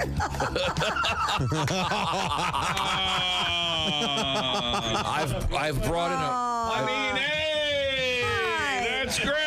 I have brought in a... now listen to how he pronounces this, Chad. Listen. Now, this is a real rock and roll cat here. You can see he's got the tattoos, just like you, Chad. Got the Rush T-shirt on. Wearing a Rush T-shirt. Mm-hmm. He's got a beard like he's a waiter at a hip restaurant. I do that on the side. Kind of a super hip looking mega goatee, nice head of hair, big stash, and you know what he's carrying in his? What do you know what that is, Chad? It looks like the gun from Mission Impossible 5 that snuck into the orchestra. That's right. That is a bassoon. Bassoon. A bassoon. And I bring this up because the other day I was in a restaurant. That's not how you were pronouncing it. Bassoon. Bassoon. You were saying bassoon. Is that what you were saying? Bassoon. Okay, bassoon. Thank you. Say it again. Bassoon. Bassoon, not ba. Right. Bassoon. Okay, bassoon. Are there any famous rock songs that feature the bassoon? Was it?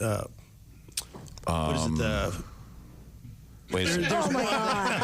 I'm kind of stumped. Oh, wait a second. Oh, no. All right, there are at least 5 other bassoons. There's a Smokey Robinson tune. Oh, okay. Four. That's got Tears of a Clown. Tears of a Clown. We have just had. We have just right at the beginning. Tears of a Clown. Yeah. Yeah. We've just had 4 other bassoon artists enter the room. Is a bassoon player referred to as a bassoonist? Bassoonist. Bassoonist. Wow. So there are now 5 bassoonists here.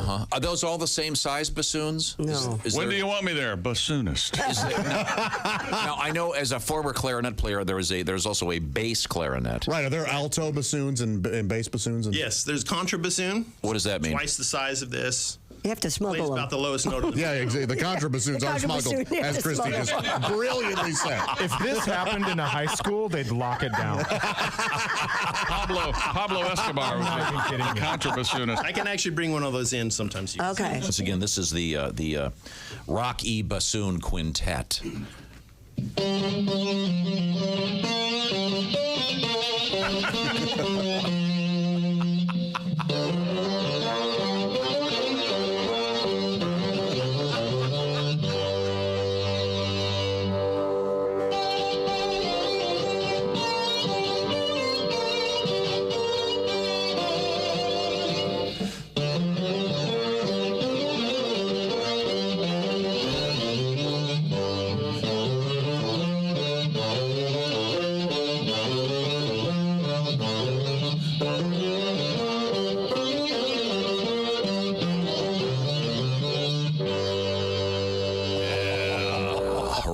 Rocky bassoon.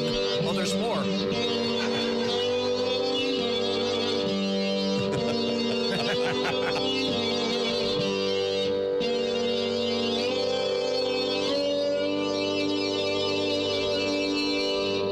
That's beautiful. Oh, yeah. Rocky bassoon.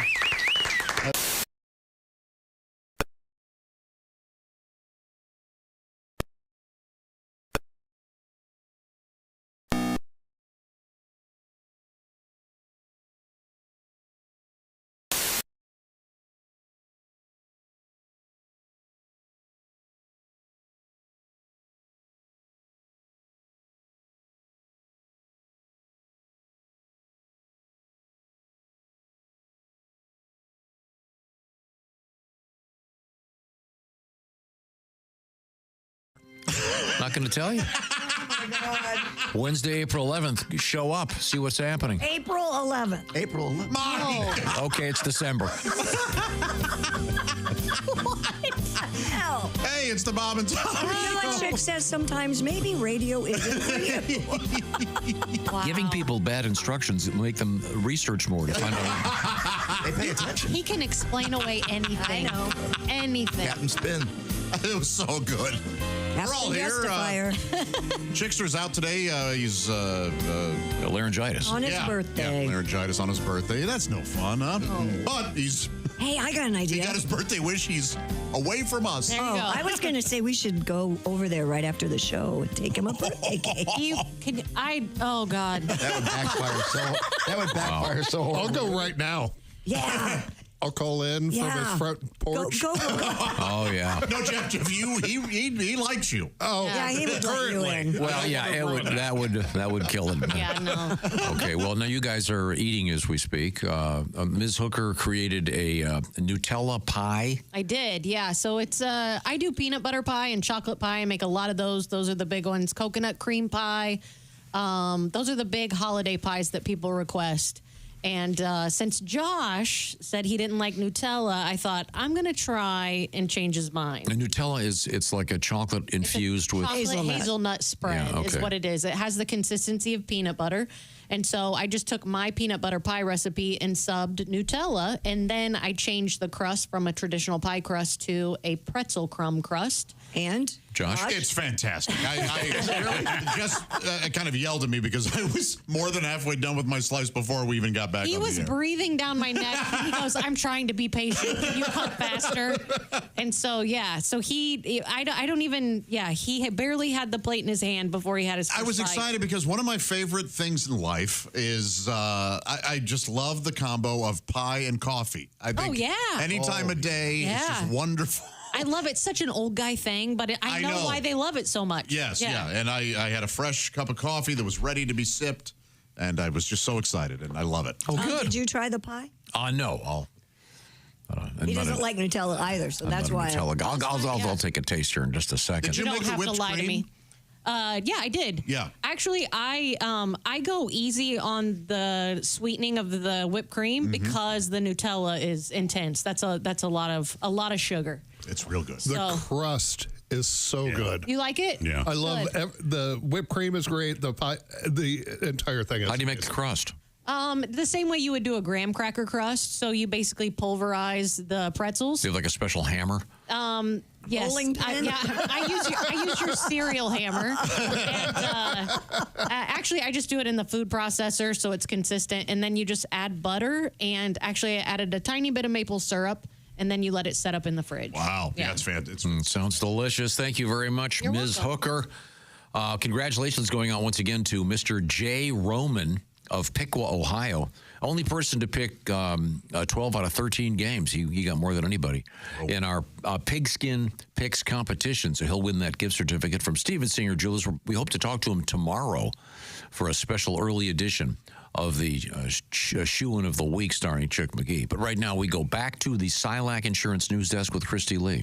A food item that is not getting rave reviews, apparently, like Jess's pie, is in Japan, where high school students were hospitalized after eating so-called super spicy potato chips. Oh, no. The Japan Times reports over 30 students at the Tokyo High School were sharing the chips during recess. Hey, come here.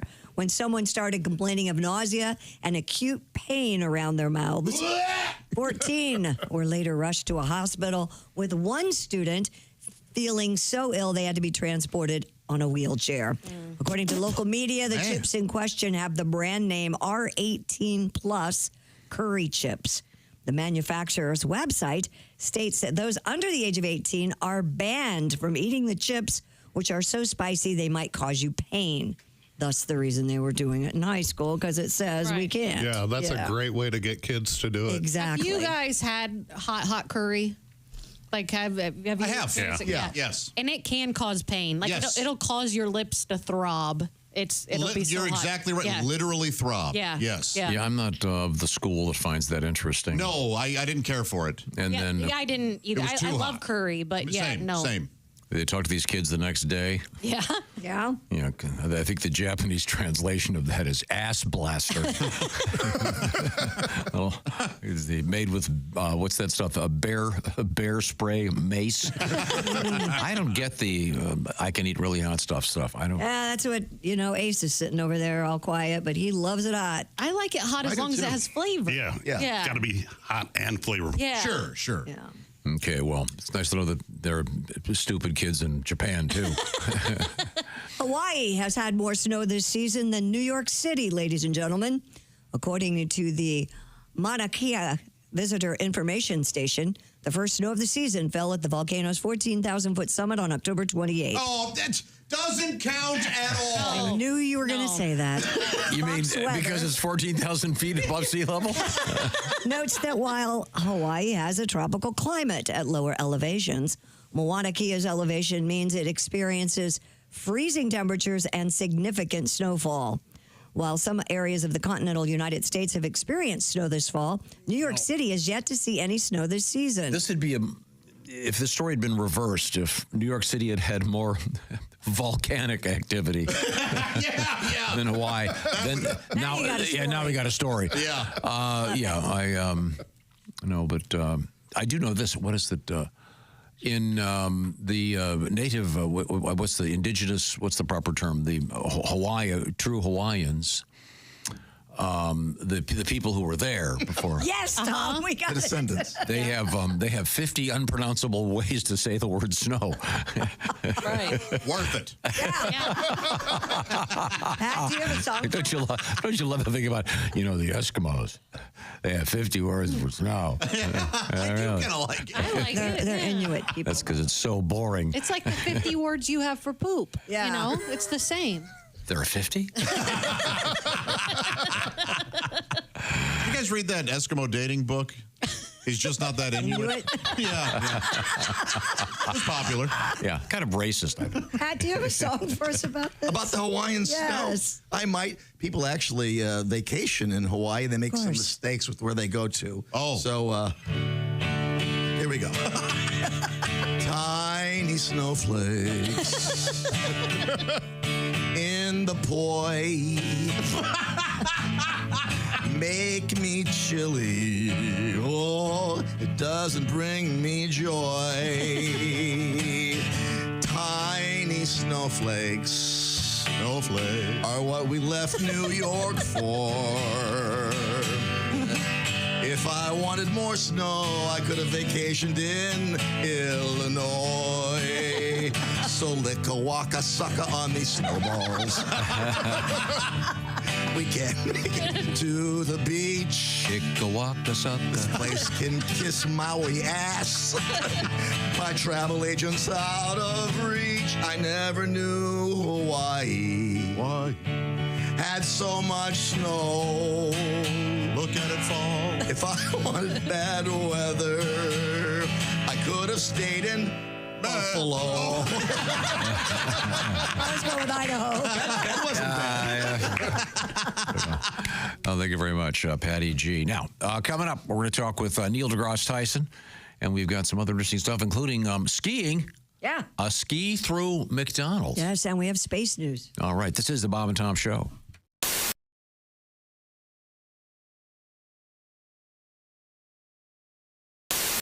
All right, where's my big bowl? Hey, Josh. Josh, new orange insoles are in with that deep heel cup. You should see how deep this heel cup is. Deep heel cup, you say?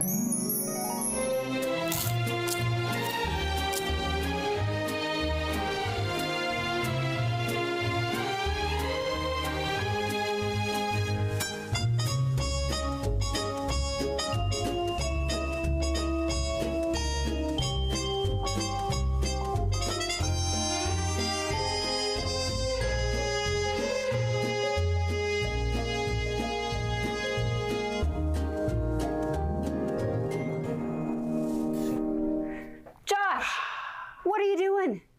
Deep heel cup. They're for your shoes. My shoes, you say? Orange insoles come with a deep heel cup and arch support to provide everything you need to keep up with your everyday activities. Orange insoles are great if you work on your feet all day, simply taking on the world. Orange insoles will help you feel better and do more, guaranteed. Get your orange insoles today and step into a world of comfort. OrangeInsoles.com.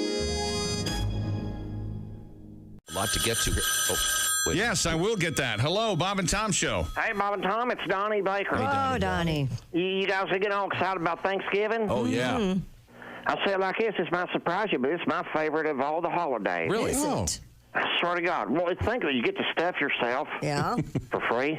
Then after you're stuffed, you head off the mall for some hand-to-hand combat over a set of discounted $5 earbuds. Yeah. And after court costs, they run you about 20. But by the way, I heard you guys talking the last couple of weeks about these turduckens and stuff. What, there's a chicken and a Stuffed in a duck. Stuffed in a turkey. It's ridiculous. In a turkey. Yes. Well, if you love turduckens, you'll love our Baker family tradition. Oh, what do you do? We do splarky. Yes, what's that? Well, you take your 20-pound turkey. Right. Then you're going to stuff it with 7 cans of Spam. Oh, boy. Okay. 4 dozen Slim Jims. Right. About 6 bags of Funyuns. Well, there you go. Oh. Bake it $3.75, $3.50, about 6 to 8 hours, and serve. Now, Donnie, you know 4 dozen Slim Jims is 48 Slim Jims, right? Well, these are the minis, chick. Oh, okay. So that's your splurky. These look like the Virginia Slim Jims. Oh, okay. Very silly, Donnie. Well, the turkey comes out so moist, and then that Funyun stuffing ain't nothing to shake your stick at neither. Oh.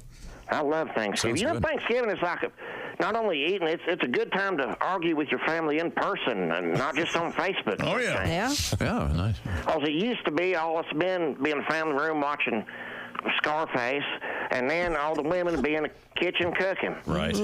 But nowadays, you got the Republican side of your family hanging out in the garage while the Democrats are all huddled up by the mini barn. the mom's all left alone in the kitchen with that libertarian cousin who's transitioning from Mark back to Martha. Swear to God. Oh, transitioning. Oh, I see. But I hope you're planning on making one of our Sparkies. If you do, and if you do, take the Spam out of the can. Oh, yeah, that's helpful. Oh, I would think so. good to know. Our hottest cousin Amber, she learned the hard way. When Spam cans end up bursting, she tried deep frying the bird, ruined Thanksgiving and her carport. Oh, yeah. And you say she's your hottest cousin. Yeah. Hey, Judge, if you want, Josh, but that's why I take rubbers to the family reunion. Okay. But the turkey actually still tasted good after the accident. I mean, what you could find of it, you had to eat it around the shrapnel. Yeah, sure. Like peel and eat shrimp a little bit. Oh, and you'll want to take the Slim Jims out of the wrappers, too. Yes. Good point. My cousin Lonnie looked like that turtle with the stopped-up nose that ruined plastic straws for everybody. Pretty good. I'm going to go. All right, see you, Tom. There you go. There you go. That turtle. How dare he inhale those straws?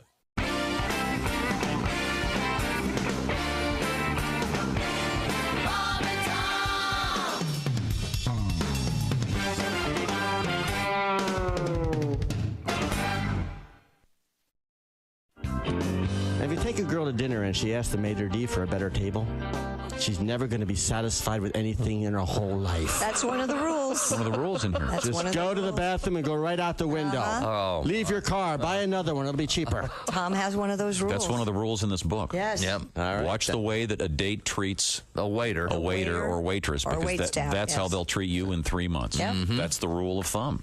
Well, that's more about one of those people who you just can't please. Okay, you have a song about that? a little song about Okay, that. all right. Go ahead. Took her to Hawaii. The waterfalls made my hair frizzy. Went to Vegas too. The lights gave me a migraine. Then we went to Paris. I didn't like the fries. No one ruins love like you. Took her off to Rome. There were too many Italians. Had the finest pasta. I don't eat carbs. Saw the Sistine Chapel. That made my neck hurt. No one ruins love like you. The beaches of Tahiti. There was nowhere to pee-pee. Full moon up above. That was kind of creepy. The finest hotel. I thought it was seedy. We made passionate love. I couldn't see the TV. The pyramids of Egypt. That made my skin dry. The Taj Mahal, too. That was too drafty. The Leaning Tower of Pisa. I would sue the contractor. No one ruins love like you.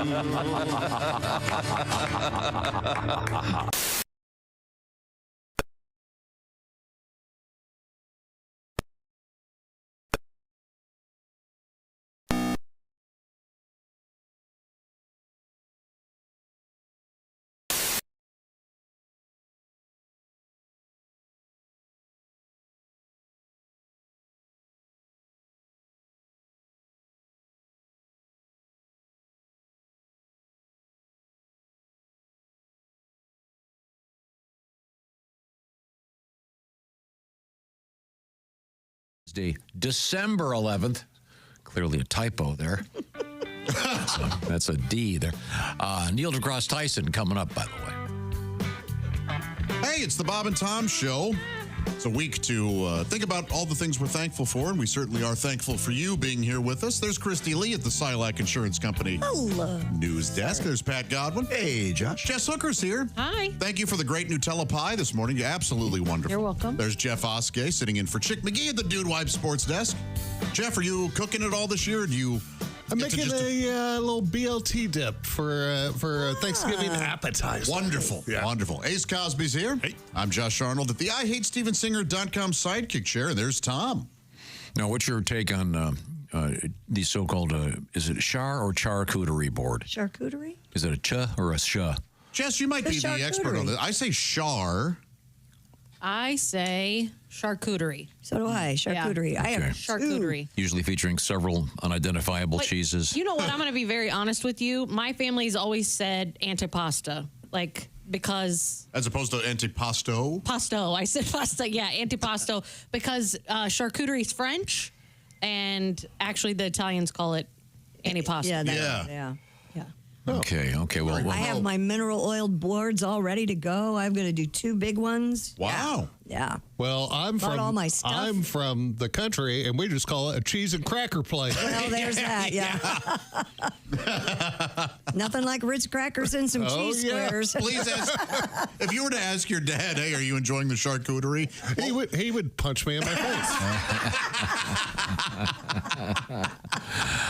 Coming up, we're going to talk with Neil deGrasse Tyson, astrophysicist and author, podcaster, super interesting guy. And I'm really looking forward to talking to him. Safe to say, one of the brightest people on the planet. He's a smart guy, and he understands. But he can come back down to earth when it comes to answering questions about space. Mm-hmm. Are you making your mom's rolls for Thanksgiving? That's the plan. Yeah. We may do that. About that. We may be doing that. Good. Got to look into that idea. I got the turkey yesterday. Good. It's sitting in a box in the fridge. What else are you responsible for? I'm not sure yet. I may have to make a few phone calls on this. You only have a couple days. Yeah, no, I'll get it done. Okay. I got to call some friends. We're looking forward to it. But since we're going to be talking, I should say, with Neil deGrasse Tyson, how about, I know we have at least 2 space stories I saw this morning. Astronauts are reporting an alarming odor coming from a Russian spacecraft that docked at the International Space Station. Is it Farts. According to NASA, officials explained that the unpiloted Progress 90 docked to the ISS's Poisk module last week. Oh, it's probably not farts. After opening the hatch, Roscosmos? Sure. Cosmonauts noticed. It says Roscosmos cosmonauts noticed an unexpected odor and observed small droplets, prompting crew to close the Poisk's hatch. After monitoring P-I-O-S-K. The piss hatch. Poisk hatch. No wonder it smells. Sorry. I'm sorry, it's a typo. I don't know if it's P-O-I-S-K or P-I-O-S-K. Well, it's Russian, P-O-I-S-K. so it probably is. It's like borscht. After monitoring the situation, flight controllers determined air quality inside the space station was at normal levels and that there were no concerns for the crew. Because the guys on Earth monitoring it can't smell the stench. Yeah, hey, look, it might be safe, but it reeks. Please. Probably their foreign lunch that they can smell. That or it's one of Putin's political opponents. Oh, yeah. Rotting. Take him up to throw him out hatch in space. Hide him in vent. Where vodka stash? Scientists say Earth's mini-moon may have been a chunk of an actual or our actual moon. No. The asteroid had been hanging around Earth's orbit, Josh, for the past 2 months. Peels away this week and gets pulled by the sun's gravity. I see. NASA will observe the 33-foot asteroid when it passes Earth for a quick visit in January. It is currently believed that the space object known as 2024 PT5 may be a boulder that was blasted off the moon by an impacting crater-forming asteroid. Holy cow. Yeah, I guess stuff would fly up off, and yeah. then, yeah. But how amazing is it that they can go, okay, yeah, January, this thing's going to go here. And it is incredible. That's got to be some real serious math. It's because it's all made up. It's not like we can prove them wrong. Well, no, but it's going to happen. Like, we just have to trust. We can't see it. I look forward to you talking with Neil deGrasse Tyson. Tom said I have to go in the other room. And that's amazing that they know all this stuff. Tom, would you go to the moon given the opportunity? No. No? Not interested? Nope. Is it because of your claustrophobia, or you're just not interested? What if they knock you out here on land and you wake up and you're on the moon? Then what? You get to hop around the moon. Yeah, but you still have to wear the suit, and you have to put in that tight little helmet. Oh, so you're out, Chris? I'm out. They have decent Wi-Fi? I mean, what am I going to do up there? I'm in. I want to bound around the moon. Yeah. I want to go. I want to jump around the lunar surface. Yeah. Don't you? I'll do bits. Like, hey, wait a minute, you guys yourselves kind of like an air leak. Sure, it is an air leak. Goodbye. I'll do, I'll bring like 100-pound dumbbells. Oh, lift them real easily. And, hey, I'm the strongest man here. Look at this. How about this now? It'll be good. People will pay for it. Sure. I'm sure someone is going to want to be the first comedian to do a Netflix special from the moon. Yeah. It will happen. Yeah. Sure. That's crazy to think. Yeah, Tom Cruise is making a movie in space. He is? Yeah. They're Mission Impossible 113. Yeah, he's going to go up in the whatever the hell. Okay. Plane deal and the vomit comet. Yeah, they're going to do some stuff in space. Yeah, I don't know if it's for Mission Impossible, but there was some talk. Well, the vomit comet's the one that flies in the big arcs, and so as it's plummeting toward Earth, it's weightless. I got you. Briefly, but they have to when they did that for 13. Yeah, they had to, but it's only weightless for a brief period of time. I bet you do just want to throw up though, so bad. I could never do that either. Yeah. Now, would you do that thing? Actually, a friend of mine works at the one of them. It's like this giant fan on the ground, and you get in there and you can kind of free fall. I would do that. Oh yeah, sort of that indoor skydive. Fun. I would try that. Yeah. Wait a minute, you have a friend that works in one of those? Yeah. We've talked to him. Yes. Yeah. That'd be great. You want to do that? Yes. Dude, that'd be fun. Let's do an outing. We'll do. I wonder if they, now when they do that, I'm not pointing any fingers when I ask this question. All right. When they do that, Do they have to turn it up? It's a weight thing. Here we go. The guy in the red suit. I'm just standing there sadly as my hair's blowing. Hair's flying. And they're doing long division, trying to figure out where they Your need pants are flying off. You're still Yeah. Can you at least put money in this so I can do that one game where I have to grab it? With my luck, there would be a power outage as soon as I got all the way out. Break your neck. Yeah. They'd be like, oh, we forgot to put gas in the generator. 14 to shatter. You're off work. I wonder if that's an issue when the power goes out. Does it? Does that thing slow down, I or does assume they have a backup generator. Yeah, but for a half second, it's a free fall. You're just like, you hope it we need to find out more about that. Pat, do you have a song for us? Yeah, I want to do an update of Drunken Uncle. Okay. Okay. You remember Drunken Uncle from yesterday? Is this a parody of one of your own songs? It's a parody of my own song. I've never done this before. Okay, that's what it sounds like. I thought it needed an update because these are modern times. So let's modernize it. Here we go. And I'm not going to be so frenetic with the beat. It's going to be a little slower. We're high at Thanksgiving and only 17. The gummy bears and brownie squares are filled with THC. You know who's responsible for our giggly jubilation? Dad's younger brother, high at every occasion. Smokey Skunkle. Ate up all the pie. Mama's really pissed. Look at his red eyes. Oh, Smokey Skunkle. Man, he's really fried. Every 20 minutes, he goes to smoke outside. Every 20 minutes, he goes to Smoke outside. Smokey Skunkle. Oh, thank you very much. You're welcome. Yeah, that was great. It is kind of a different. It's a whole different Thanksgiving, world. Yeah. Yeah, there's always the When you have cousin. adult kids. There's always the cousin that takes the walk. What time are we eating? Yeah. Or you have the adult kids who live in a state where it's legal. No kidding. There's a smoke walk, and they come back. No, and we got the gummies ready to eat. coming. Oh, yeah. Okay. Now, we're talking a lot about food lately, and one of the great gifts for the holiday season are, it's a box of Omaha steaks. Josh, tell me more. You're not kidding, Tom. Nothing delivers comfort and joy quite like the unrivaled quality and taste of Omaha steaks. This year, don't put the stress on yourself. Skip all the holiday hustle and bustle. You can take care of all your friends and family with one trip to omahasteaks.com. You're going to save 50% off site-wide. It's their big cyber sale. They also have a couple great deals going on besides that 50% off. You're going to get a $30 reward card when you shop early, and you're going to score an extra $30 off with promo code BTS.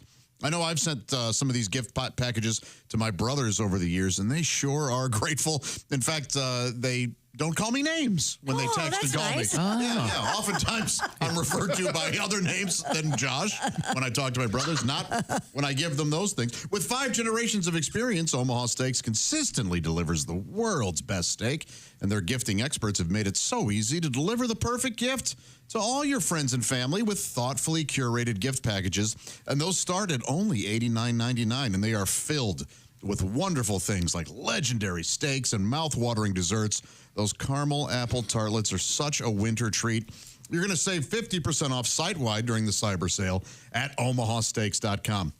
Plus, Bob and Tom listeners get an extra $30 off with promo code BTS and a $30 reward card on top of that when you shop early. So get on it this week. You've got a little extra time. That's 50% off at omahasteaks.com and an extra $30 off with promo code BTS. Minimum purchase may apply. Visit omahasteaks.com for details.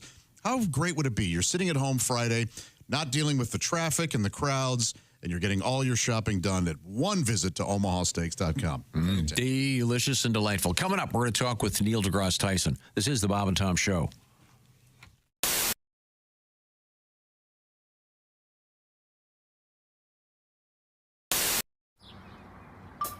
Is that Chick McGee? Why, it sure is. Chick McGee, who knows that an annuity from the folks at Silac Insurance Company means a retirement check in his mailbox every month.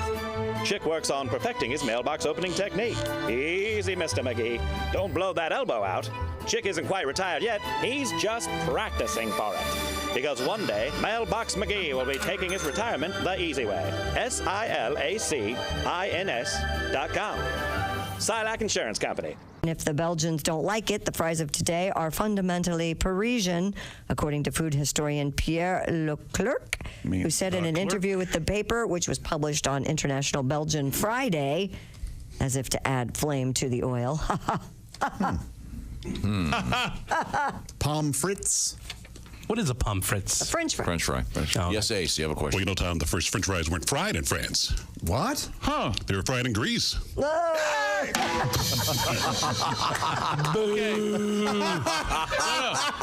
In Ace's defense, he's done that before, and none of you remembered it. No, I remember it. No, I don't. At least finally it made sense. A fair amount of acting on air sometimes, chick. Words have different What's a duck fried in? What's a duck fried in? Turkey. What? Turducken. That isn't even a joke.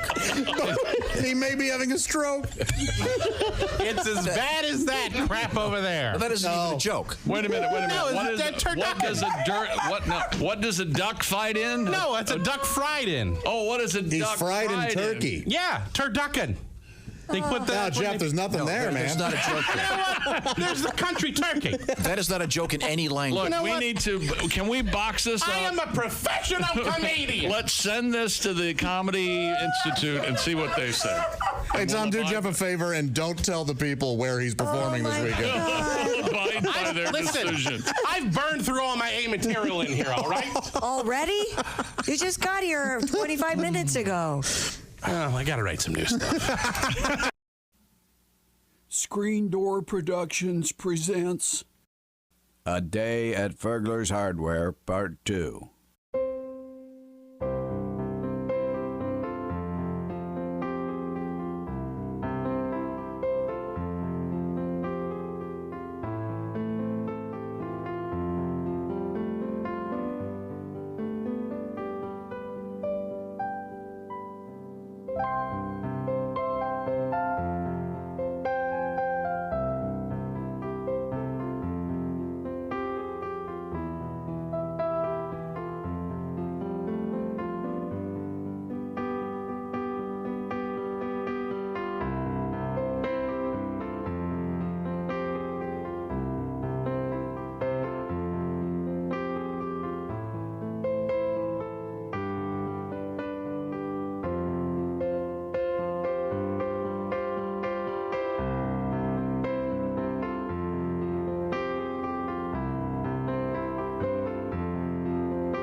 And this is the Bob and Tom Show. Welcome back. Thanks very much for joining us. I look around the room and I see there's Christy Lee over there at the Silac news desk. Josh has gone to get an MRI. So they're going to radiate his entire body and he'll be on his knee, glowing when he gets back. His high knee. Thank you very much. Jeff Oskey sitting in for Chick McGee on his birthday. And we're going to get hooked up here with Neil deGrasse Tyson in a matter of moments. I'm hoping. We just had a couple of interesting stories from space. Yes, we did. There is apparently an odd odor coming from one of the latest supply vehicles taken to the spacecraft. From Russia, it was an unmanned spacecraft. Okay. Do we have, is this Neil deGrasse Tyson? There he is. I recognize that face. Hey, were you a wrestler in high school? Yeah, and in college, I was captain of my high school's wrestling team and undefeated. And then I got to college, and then I started wrestling like corn-fed wrestlers from Iowa. That was a whole other. I had a losing record in college, but I was undefeated in high school. That's the difference between local and national sports. I see. We're good friends with the comedian Greg Warren, who has been working with Bargatze, and he was a really good wrestler. One of the corn-fed boys from Missouri. And his special's coming out soon. Neil deGrasse Tyson has. I'm even wearing a wrestling. Oh yeah. Wrestling. I didn't. Oh, that's great. I didn't see that. I happened to have it on this morning. Oh, that's funny. That's funny. I was doing some research and I saw those pictures. That's cool. You went to Bronx Science High, right? Yeah, the Bronx High School of Science. Yeah. Okay. Yeah. Right. Yeah. I knew a bunch of guys that had gone there. I, of course, didn't because a total lack of skill in that area. The new book. It's the reissue. It's Merlin's, and it's called Tour of the Universe, and it's once again prepped for the 21st century. Can you tell us what you had to do to rework it? Yeah. So that was my very first book, written 35 years ago while I was in graduate school. And resurrecting it, bringing it into the 21st century, I reminded myself how much of my educational, as an educator, how many taproots were set into motion in the writing of that book. There's a delightful, by the way, Merlin is a character created for the question and answer format of that book. And Merlin, in fact, is an alien visiting from Andromeda, who has seen all of Earth history, all of Earth, his scientific and cultural history. So when you ask Merlin about the universe, Merlin recalls a conversation with some major historical figure because Merlin knew them all. And that was just a fun sort of tool to bring the universe down to Earth for whoever had the interest for it. Now, do you have any interest in going to space? Yeah, so I have a different definition of space, as would be true for all of my colleagues, my astrophysics colleagues. Many people don't realize that the space station, for example, which is anybody's common definition of being in space, if Earth were shrunk to the size of a schoolroom globe, then the space station is orbiting 1 centimeter above the surface. Yeah. And so I can't think of that as space. Send me somewhere. Moon, Mars, asteroids, beyond. But I don't want to just boldly go where hundreds have gone before. The billionaires who pay to go up in the one where they're in space for like 6 minutes, that seems to me to be a real ripoff. That's not even as high as the 1 centimeter. So the billionaire boys race, the Bezos-Branson, you're right. That's what's called suborbital. They go up and then just fall back for 5-6 minutes, and it's the falling part where you're weightless. So that's fun, and you're sort of above the important parts of the atmosphere. So that's fun. Stars will come out in broad daylight because you can't see stars in the daytime because of the scattered blue light from the sun that turns the sky blue. You get above that limit. So that's fun. I have no issues with that. But on this same scale with the schoolroom globe, they go up about the thickness of 2 dimes. Yeah, wow. And it's costing them several more dimes than that. Remember that guy, that crazy guy, Felix Baumgartner? Remember him? Sure. Yeah. Who did that edge hot of air space balloon jump thing? Yeah. For Red Bull? Sure. Okay. How high was he? He was the thickness of one dime above Earth's surface. So we, and NASA is complicit in this. We have a very low bar definition of what it means to go into space. Wow. But can we? I'm sorry, I have higher goals than that. Can we get to Mars though, feasibly? Is that really a realistic thing? Well, so let me just make it clear. Oh, by the way, of the billionaire boys space race, Elon Musk is the only one who actually puts people in orbit. Okay. So he's the full 1 centimeter up, and that's why he can intersect with the space station if he chooses. Unlike the 1950s, where people said, will we ever get to the moon? Do we know how? Is it even possible? That's not the kinds of questions anyone is invoking today about Mars. The questions are not, is it possible? Of course it's possible. We have an SUV-sized rover that took a helicopter to Mars, exploring Mars right now. Getting to Mars, that's not the issue. So the issue is, what's the motivation? And who's going to write the check? That's all it comes down to. It's not any more complicated than that. So you can survive that trip to Mars. A human being can. It's 9 months. Yeah, just get a good Netflix account, you know, good library. Maybe listen to Neil deGrasse Tyson. He's got a couple of podcasts out there. Thank you. Yes, I have a podcast that'll keep you going. There you go. Our guest is Talk podcast. While you look out the window, you can see the universe. Thanks for that plug. Do you like to be called Dr. deGrasse Tyson or Professor? So in a first introduction, just Neil deGrasse Tyson, and after that, just Neil. Okay. Here's the thing.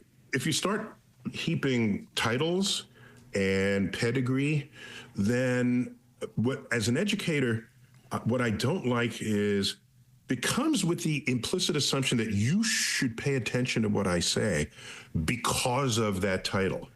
When I think you should pay attention to what I say because I'm freaking making sense to you. Yeah, it's interesting. That should be enough reason. Yeah. So I never like being surrounded by pedigree. Yeah. I think it's a charade, not a charade. What's the right word there? It's an attempt to boost the value of what you say without actually investing in the meaning and importance of what you say. Kind of an eminence front, as Roger Daltrey would sing, or Pete Townsend in The Who.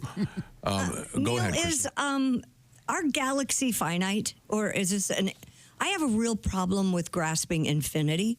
And since a kid, like even when I was a kid, I was very interested in space and the galaxies and reading about them, but it's very hard to think it just goes on and on and on for billions and billions and billions of years.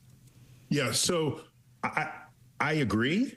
At my first sort of existential crisis about infinity occurred when I was 5 years old. And I'm old enough because I remember the Kennedy assassination, the John Kennedy assassination. And when they buried him in Arlington National Cemetery, and they had this lamp there, this flame, and they called it the eternal flame. And I said, eternal? What? It's going to be for like forever? Like, doesn't it take fuel? Don't you have to put? I had this. It's like, what does that even mean? And so that was my first encounter with sort of infinity. So our galaxy, just to get the term straight, is the collection of stars called the Milky Way. We are one of several 100 billion stars. That has an edge. Its gravity reaches forever, but that where the stars are, that has an edge. And then there are other galaxies, and then other galaxies. There may be 1 trillion of them in the observable universe. The universe has a horizon beyond which we cannot see, but that doesn't mean the universe doesn't continue beyond that. Any more than a ship at sea that sees its horizon. Are they saying to themselves, that's the edge of the ocean? I'm in the center of my own. No, they know that if you sail a little bit, there's more ocean that shows up. So our horizon occurs because the speed of light is finite. It's not infinite. And the universe is not infinitely old. So galaxies at our horizon their light is only now just reaching us given the history of the universe. So that's how we get a horizon. So, but yeah, the universe itself might be infinite, and just like deal with it. There we go. That's the answer. Neil deGrasse Tyson is our guest, and Neil, my priest. Neil deGrasse Tyson is going on tour. The tour can you tell us a little bit about what are the live tour stops like? I know you've got a bunch of them in places where people can hear us right now. Yeah. So the tour slightly misrepresents it, because usually if an artist goes on tour, they got something to sell you, and that's the whole point of the tour. My relationship with cities is a little different from that. What happens is I get invited to the theater. Typically, there's a Grand Dame theater that's been renovated, beautiful theaters, Fox theaters, Paramount theaters, the kind where we all used to, old timers would go to see movies, right? That's right. Where a curtain would open up. Those theaters have been, in most cities, renovated, and they're beautiful to perform in. I send the host a list of a dozen or 15 talks that I could give, and then they pick one. And then I deliver that talk on that location. So talk titles include A Cosmic Perspective. One of my favorites is An Astrophysicist Goes to the Movies, where I show a bunch of movie clips and just rail on them for the science they got right or wrong, especially wrong. And it's not just sci-fi. I have 2 movie talks. One of them, I talk about The Wizard of Oz, how the Scarecrow gets the Pythagorean theorem wrong when he recites math after the wizard gives him a brain or gives him a diploma. So they're just fun little places where that's so it's great. Attempted to reach, but then has not. So so if you ever see my name in a city, check what the topic is, because I'm not there to, even though I might have a book that you could buy, that's not the point of the talk. Oh, these sound great. By the way, speaking of books, Neil deGrasse Tyson, the revised edition of his first book, Merlin's Tour of the Universe, is out. And he's going to be in a bunch of spots doing these various talks.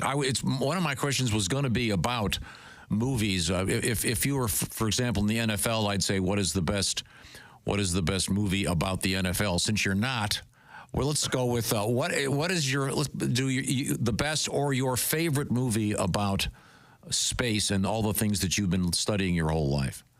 Yeah, I would say, let me say the most accurate one is, I think, without question, The Martian.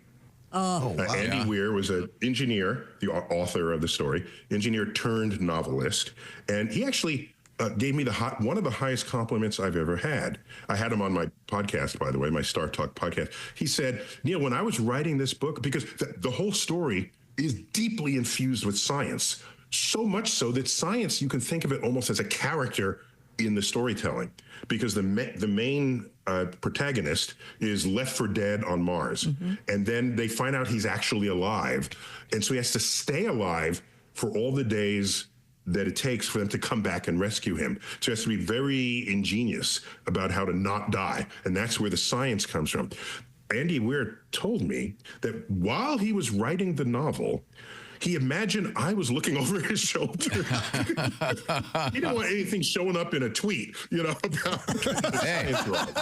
I take that as a high compliment. Oh, that's great. With respect to sort of sci-fi space travel, do you have a one accuracy versus favorite? Yeah, thank you for splitting that difference, because that would be the most accurate. I would say Armageddon, even though it violates more laws of physics per minute. I would say Armageddon is just sheer joy. It's just, there's good comedy, there's good action, good special effects. And so, yeah, I think go for it. Okay. Armageddon. I've got a story for you real quick. We've had Dr. David Wolf, the astronaut, in here a lot. And I'll never forget the story he tells. He goes, you don't know what quiet is till you've been in the mirror and the power goes out and you can hear your blood circulating. That's scary. You can duplicate that. When I was a kid, when I was in college, I spent a summer at Bell Laboratories back when they were a big powerhouse. And they have what's called an anechoic chamber. Right. Cool. Which is a huge room with these big foam absorbers on the ceiling, on all the walls, and on the floor, because you're not walking on the floor, you're walking on a mesh that is suspended between all of these walls. And there is no echo anywhere. And so you're in there, and all of a sudden, you start hearing blood pulsing through your ear canal, and you start to sense your heartbeat. And if someone else walks in, you practically have to scream to them, even if they're only 10 feet away. So maybe it's not as perfect an environment as space, but it's as close as you can get. If you ever have a chance to go into an anechoic chamber, look those up. Oh, that's super cool. Yeah. And then before we let you go, I'll remind everybody the book, once again, one of many by Neil deGrasse Tyson. And you've got your podcast. Where do people find the podcast? Oh, Start Talk Podcast. Yeah, Spotify. It's also on Apple Podcasts. And you work with a comedian. Yes. Oh, thank you. Yes. So my co-host, just the podcast is we take people from the world. They could be famous actors, politicians. It doesn't matter who. And we explore what science may have affected their lives in whatever storytelling they engaged in for a movie they were in, or whatever, but what songs they might have composed. We interviewed Katy Perry, and I had to ask her, she's got a song about like boning an alien, I think. That's what talking about your ray, vibrate me with your ray gun. It's like, wow. Okay. So, but anyhow, I have my co-host is a professional comedian, Chuck Nice. And so it's pop culture, comedy, and science woven together into one package. And that's what distinguishes that podcast. Great. Oh, it's so great talking to you. I've been listening to you on various podcasts, et cetera, for years. And you certainly put a nice spin on my ability to learn anything. And I have visited the Hayden Planetarium. I was just there a couple of years ago. Went to a couple Broadway shows, and then went to the planetarium, which is awesome. Of course. One other quick note about a movie. Remember Interstellar came out 10 years ago. It's being re-released to theaters December this year, 2024. So that one is chock full of science, especially since the executive producer was a professor of theoretical physics at Caltech. So they're going to get it right. And so that's just sheer bath in scientific, in Einstein relativity and other kinds of science enlightenment. Did you see the article a couple of weeks ago, speaking of Einstein's relativity, about the monkeys? And how some group of scientists said, no, an infinite number of monkeys could not type all of the Shakespeare plays. That had to be some I missed cipher. that. Yeah. I'm surprised. I don't believe that. I have to check on that. Google. Infinite number of monkeys for an infinite amount of time. So, yeah, I'm pretty sure they can type Shakespeare. Well, yeah, I don't know. It made the New York Times. I'm not sure what it means. Okay, I guess if it's an infinite number of monkeys for a day, no. Okay, but see, well, there's an argument to be made. Real quick, one last question. 2001. Amazing, I thought, how so much of the stuff in that, you consider what year Kubrick made that. Really amazing. Yeah, so that movie, 1968, and imagining a future, before we landed on the moon, reminder, imagining a future in the year 2001. Now, so there was a whole space station up there with space shuttles docking with them. So it was a fantastical view, especially in the day. It was opening the door to possibilities in everyone's imagination of what we could be doing in space. Now, of course, sci-fi know that you want to rotate a space station so that you have artificially created gravity on the perimeter. So that way you don't have muscle loss or bone loss and all the rest of that. But then the movie got like really weird at the end. Yeah. And I found out that Stanley Kubrick, since nobody really understood the movie, then I heard what he said about it. He said, the movie's not intended to be understood. It's intended to be experienced. I said, okay, he got that. We'll give it to him. Yeah, I'm not sure what that means. Apparently, marijuana got very popular about 68. Neil deGrasse Tyson, what a great pleasure, sir. Thank you so much. Yes. And I can't wait to go through the book, see all the cool things you got in here. Thank you so much. And I'm impressed you still have Bob's name in the title of your show. It's branding, Neil. Find out from your family why you have a hyphenated last name. Get back to me. Same thing. Well, how cool. I love this guy. And he's going to be all over the country doing his talks. I would love to hear the two about movies. Oh, yeah. Those sound that sounds like a lot of fun. But he's coming to a theater near you. I know for sure he's going to be in Louisville and Knoxville, Columbus, a bunch of spots coming up in 2025. Right now, I want to remind you, the space age has also hit the world of earbuds. And Raycon earbuds are something that I'd like to tell you about because I know I really like them. I had those Apple earbuds, the little white ones that you often find crushed in a parking lot because they fall out. The Raycon earbuds, they really nailed it when it came to the design so they fit properly in your ear, and sonically, they are fantastic. They're just so good, and they've got a special thing coming up for Bob and Tom fans. In fact, we'll do it right now. Every day, you can check this out, the great Raycon earbuds sale. Right now, Bob and Tom Show listeners get up to 30% off site-wide. I also recommend, by the way, the over-the-head headphones. I love those for my little girls when we're traveling. Somebody might be getting those for Christmas. Yeah, they're also excellent. If they're in the back seat of the car, it's nice and quiet because they've got the sealed headphones on. Raycon quality rivals that of the biggest names in audio. They're about half the price, so certainly give these a look. And once again, this special Black Friday offer up and running, up to 30% off site-wide. See what I'm talking about by visiting Raycon, by going to buyraycon.com/Tom. That's BUYRAYCON, buyraycon.com. Do it today. Get up to 30% off site-wide. And it's on everything that's posted there. So see what I'm talking about. buyraycon.com/Tom. Coming up, a little bit of history for you. This is the Bob and Tom Show.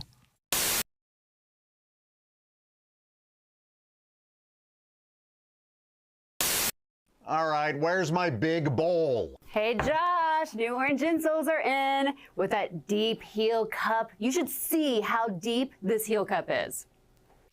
Deep heel cup, you say?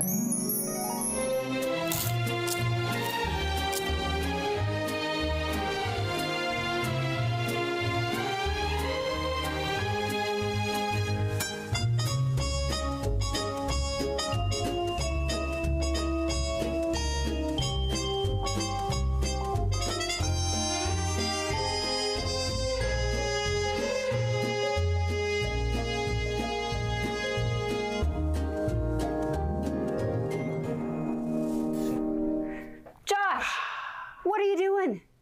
Deep heel cup. They're for your shoes. Gah. My shoes, you say? Orange insoles come with a deep heel cup and arch support to provide everything you need to keep up with your everyday activities. Orange insoles are great if you work on your feet all day, simply taking on the world. Orange insoles will help you feel better and do more, guaranteed. Get your orange insoles today and step into a world of comfort. OrangeInsoles.com.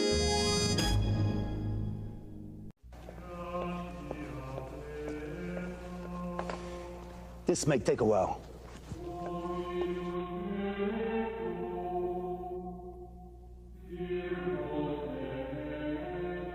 So how'd it go, boss? He said he's heard worse. He says he's heard worse. He says he hears worse every morning. Bob and Tom in the morning. Louisville's classic rock all day on 95.7 QMF. Please forgive us. Point out, by the way, Tim is ghostly white, as if he's never seen the sun. Whoa. You two look like you brothers. two are in the same clear club. What are you talking about? Literally, you guys have Actually, you know what? I think there's a Kavanaugh in your wood pile. I think you're right. My grandmother's a Kavanaugh. I Is that right? These two are related. Yep. Yes, it's scary. Tim looks more like my brother than I do, which is weird. Oh, yeah, absolutely. Okay, now, Tim. Brother, a very handsome man. Oh, God. He is, fortunately. Lucky for him. So you're going to try some of this shrimp cocktail. You've never had this before, Tim? I love shrimp cocktail. You do? I love it. It's like one of my favorite things. Where are you on spicy things? Let me say that I went to Applebee's last night and I got the boneless wings because, again, that's the way I roll. Right. And they said, "What sauce?" I have someone take the bones out for me. That's how important I am. That's exactly Can right. I have these deboned? I know that's surprising. A man in my station of life. Now, Tim, I'm going to eat one of these just so you know it can be done. Okay. Well, you have hardly any sauce on that. Yeah. Quiet. Pussy. I'm gonna do it with a lot of sauce. Oh, load it up. Come on, load it up, Tim. Very good. That's fine. It's not gonna be pretty. That's fine. Okay. All right. Go for it. Come Whole on. thing. All the way in. Cram it in there. Well, not the whole thing. Oh, my God. How you doing over there? Sweet baby. He's getting, You're turning red. Look how red his cheeks are already. Now he's taking his glasses off. Oh, my God. Steam's going to be coming out of his ears like in a cartoon. It shoots right to the top of your head. And if you have some sort of sinus problem, it clears it right out. Isn't that delightful? You can talk It's anytime you're delicious, ready. huh? And you're allowed to speak. You would like more, wouldn't you? Fantastic. Where's that EMT? Oh my God! Can I ask Tom a question? Yes, What sir. is it about you that someone else's discomfort you're just delighted? He's not going to be happy until someone actually dies on the program. So then they died. It was hilarious. You okay? I'm okay. It's tasty, isn't it? Yeah, It's very the thing about it. The thing about it, it is so good you want to do it again. Yeah, that's the thing. It takes you to. I got to do it again? I take that back. Oh, It's so good you have to do it again. Oh no, is he going to do it really again? load it up. Tim dipped it, Really load it up now. Load it up. Joey would have already gone through 2 pounds of this. I know. Yeah. You're an amateur. Oh. You got to zone out. This Yeah, isn't go going, like it's this. going to get Close any your eyes and easier, swallow Timmy. Zone it out. Oh, he's going to sit there. Look at the veins pop out. Maybe it's best you don't speak. There is a vein in your throat. I don't think most humans have that. What is that? That's good. Is that what Johnny would call the carotid artery? Yeah, and his face really does. You really get are turning red. Oh my Wow, gosh. that's I'm glad probably you're not clear. Your eyes are watering. You look like someone just gave you some very bad news and it involved death. So the EMT is not here for Joey. It's for you. Thank goodness gracious. But what is it about food like this where it's kind of painful, but you sort of like it and you want to do more? It's delicious. It is good. You know what? I think I've had enough. What's for right now. Joey? What's the most painful food that you've had to eat a lot of? Oh, there's been a couple. I did kimchi when I was in Korea. Yeah. Fermented cabbage. And that was really spicy. Oh, boy. That was awful. I'll never eat it again.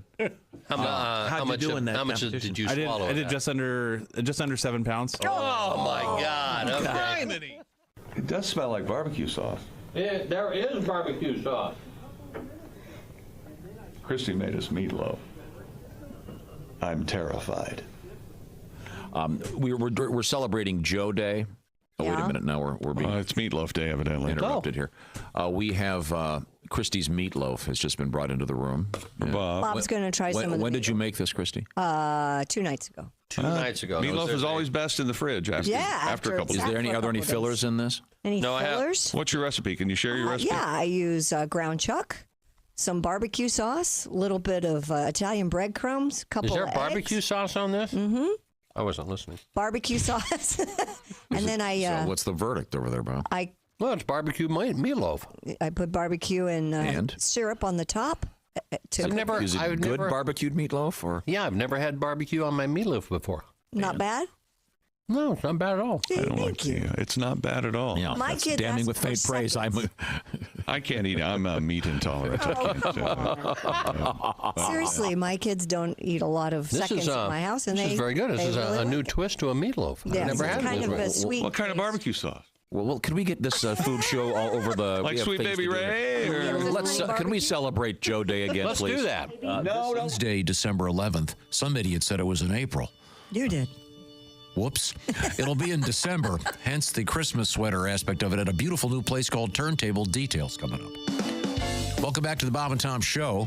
Thanks very much for joining us. We're losing cast members. This is like, and then there were none.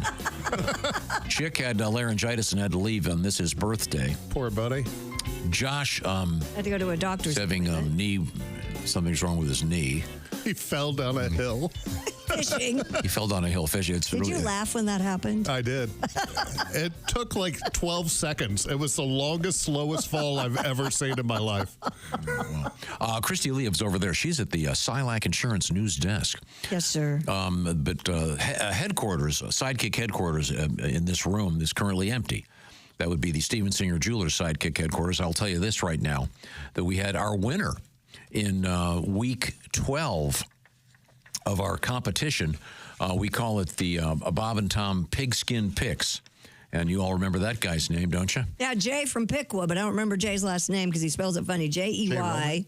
Jay. I can look it up real quick, though. He spells J-J-E-Y. His last name is Roman. Jay Roman, that's right. From Piqua, Ohio. Yeah. And he is going to be talking to us tomorrow because he won that $500 gift certificate from Steven Singer Jewelers.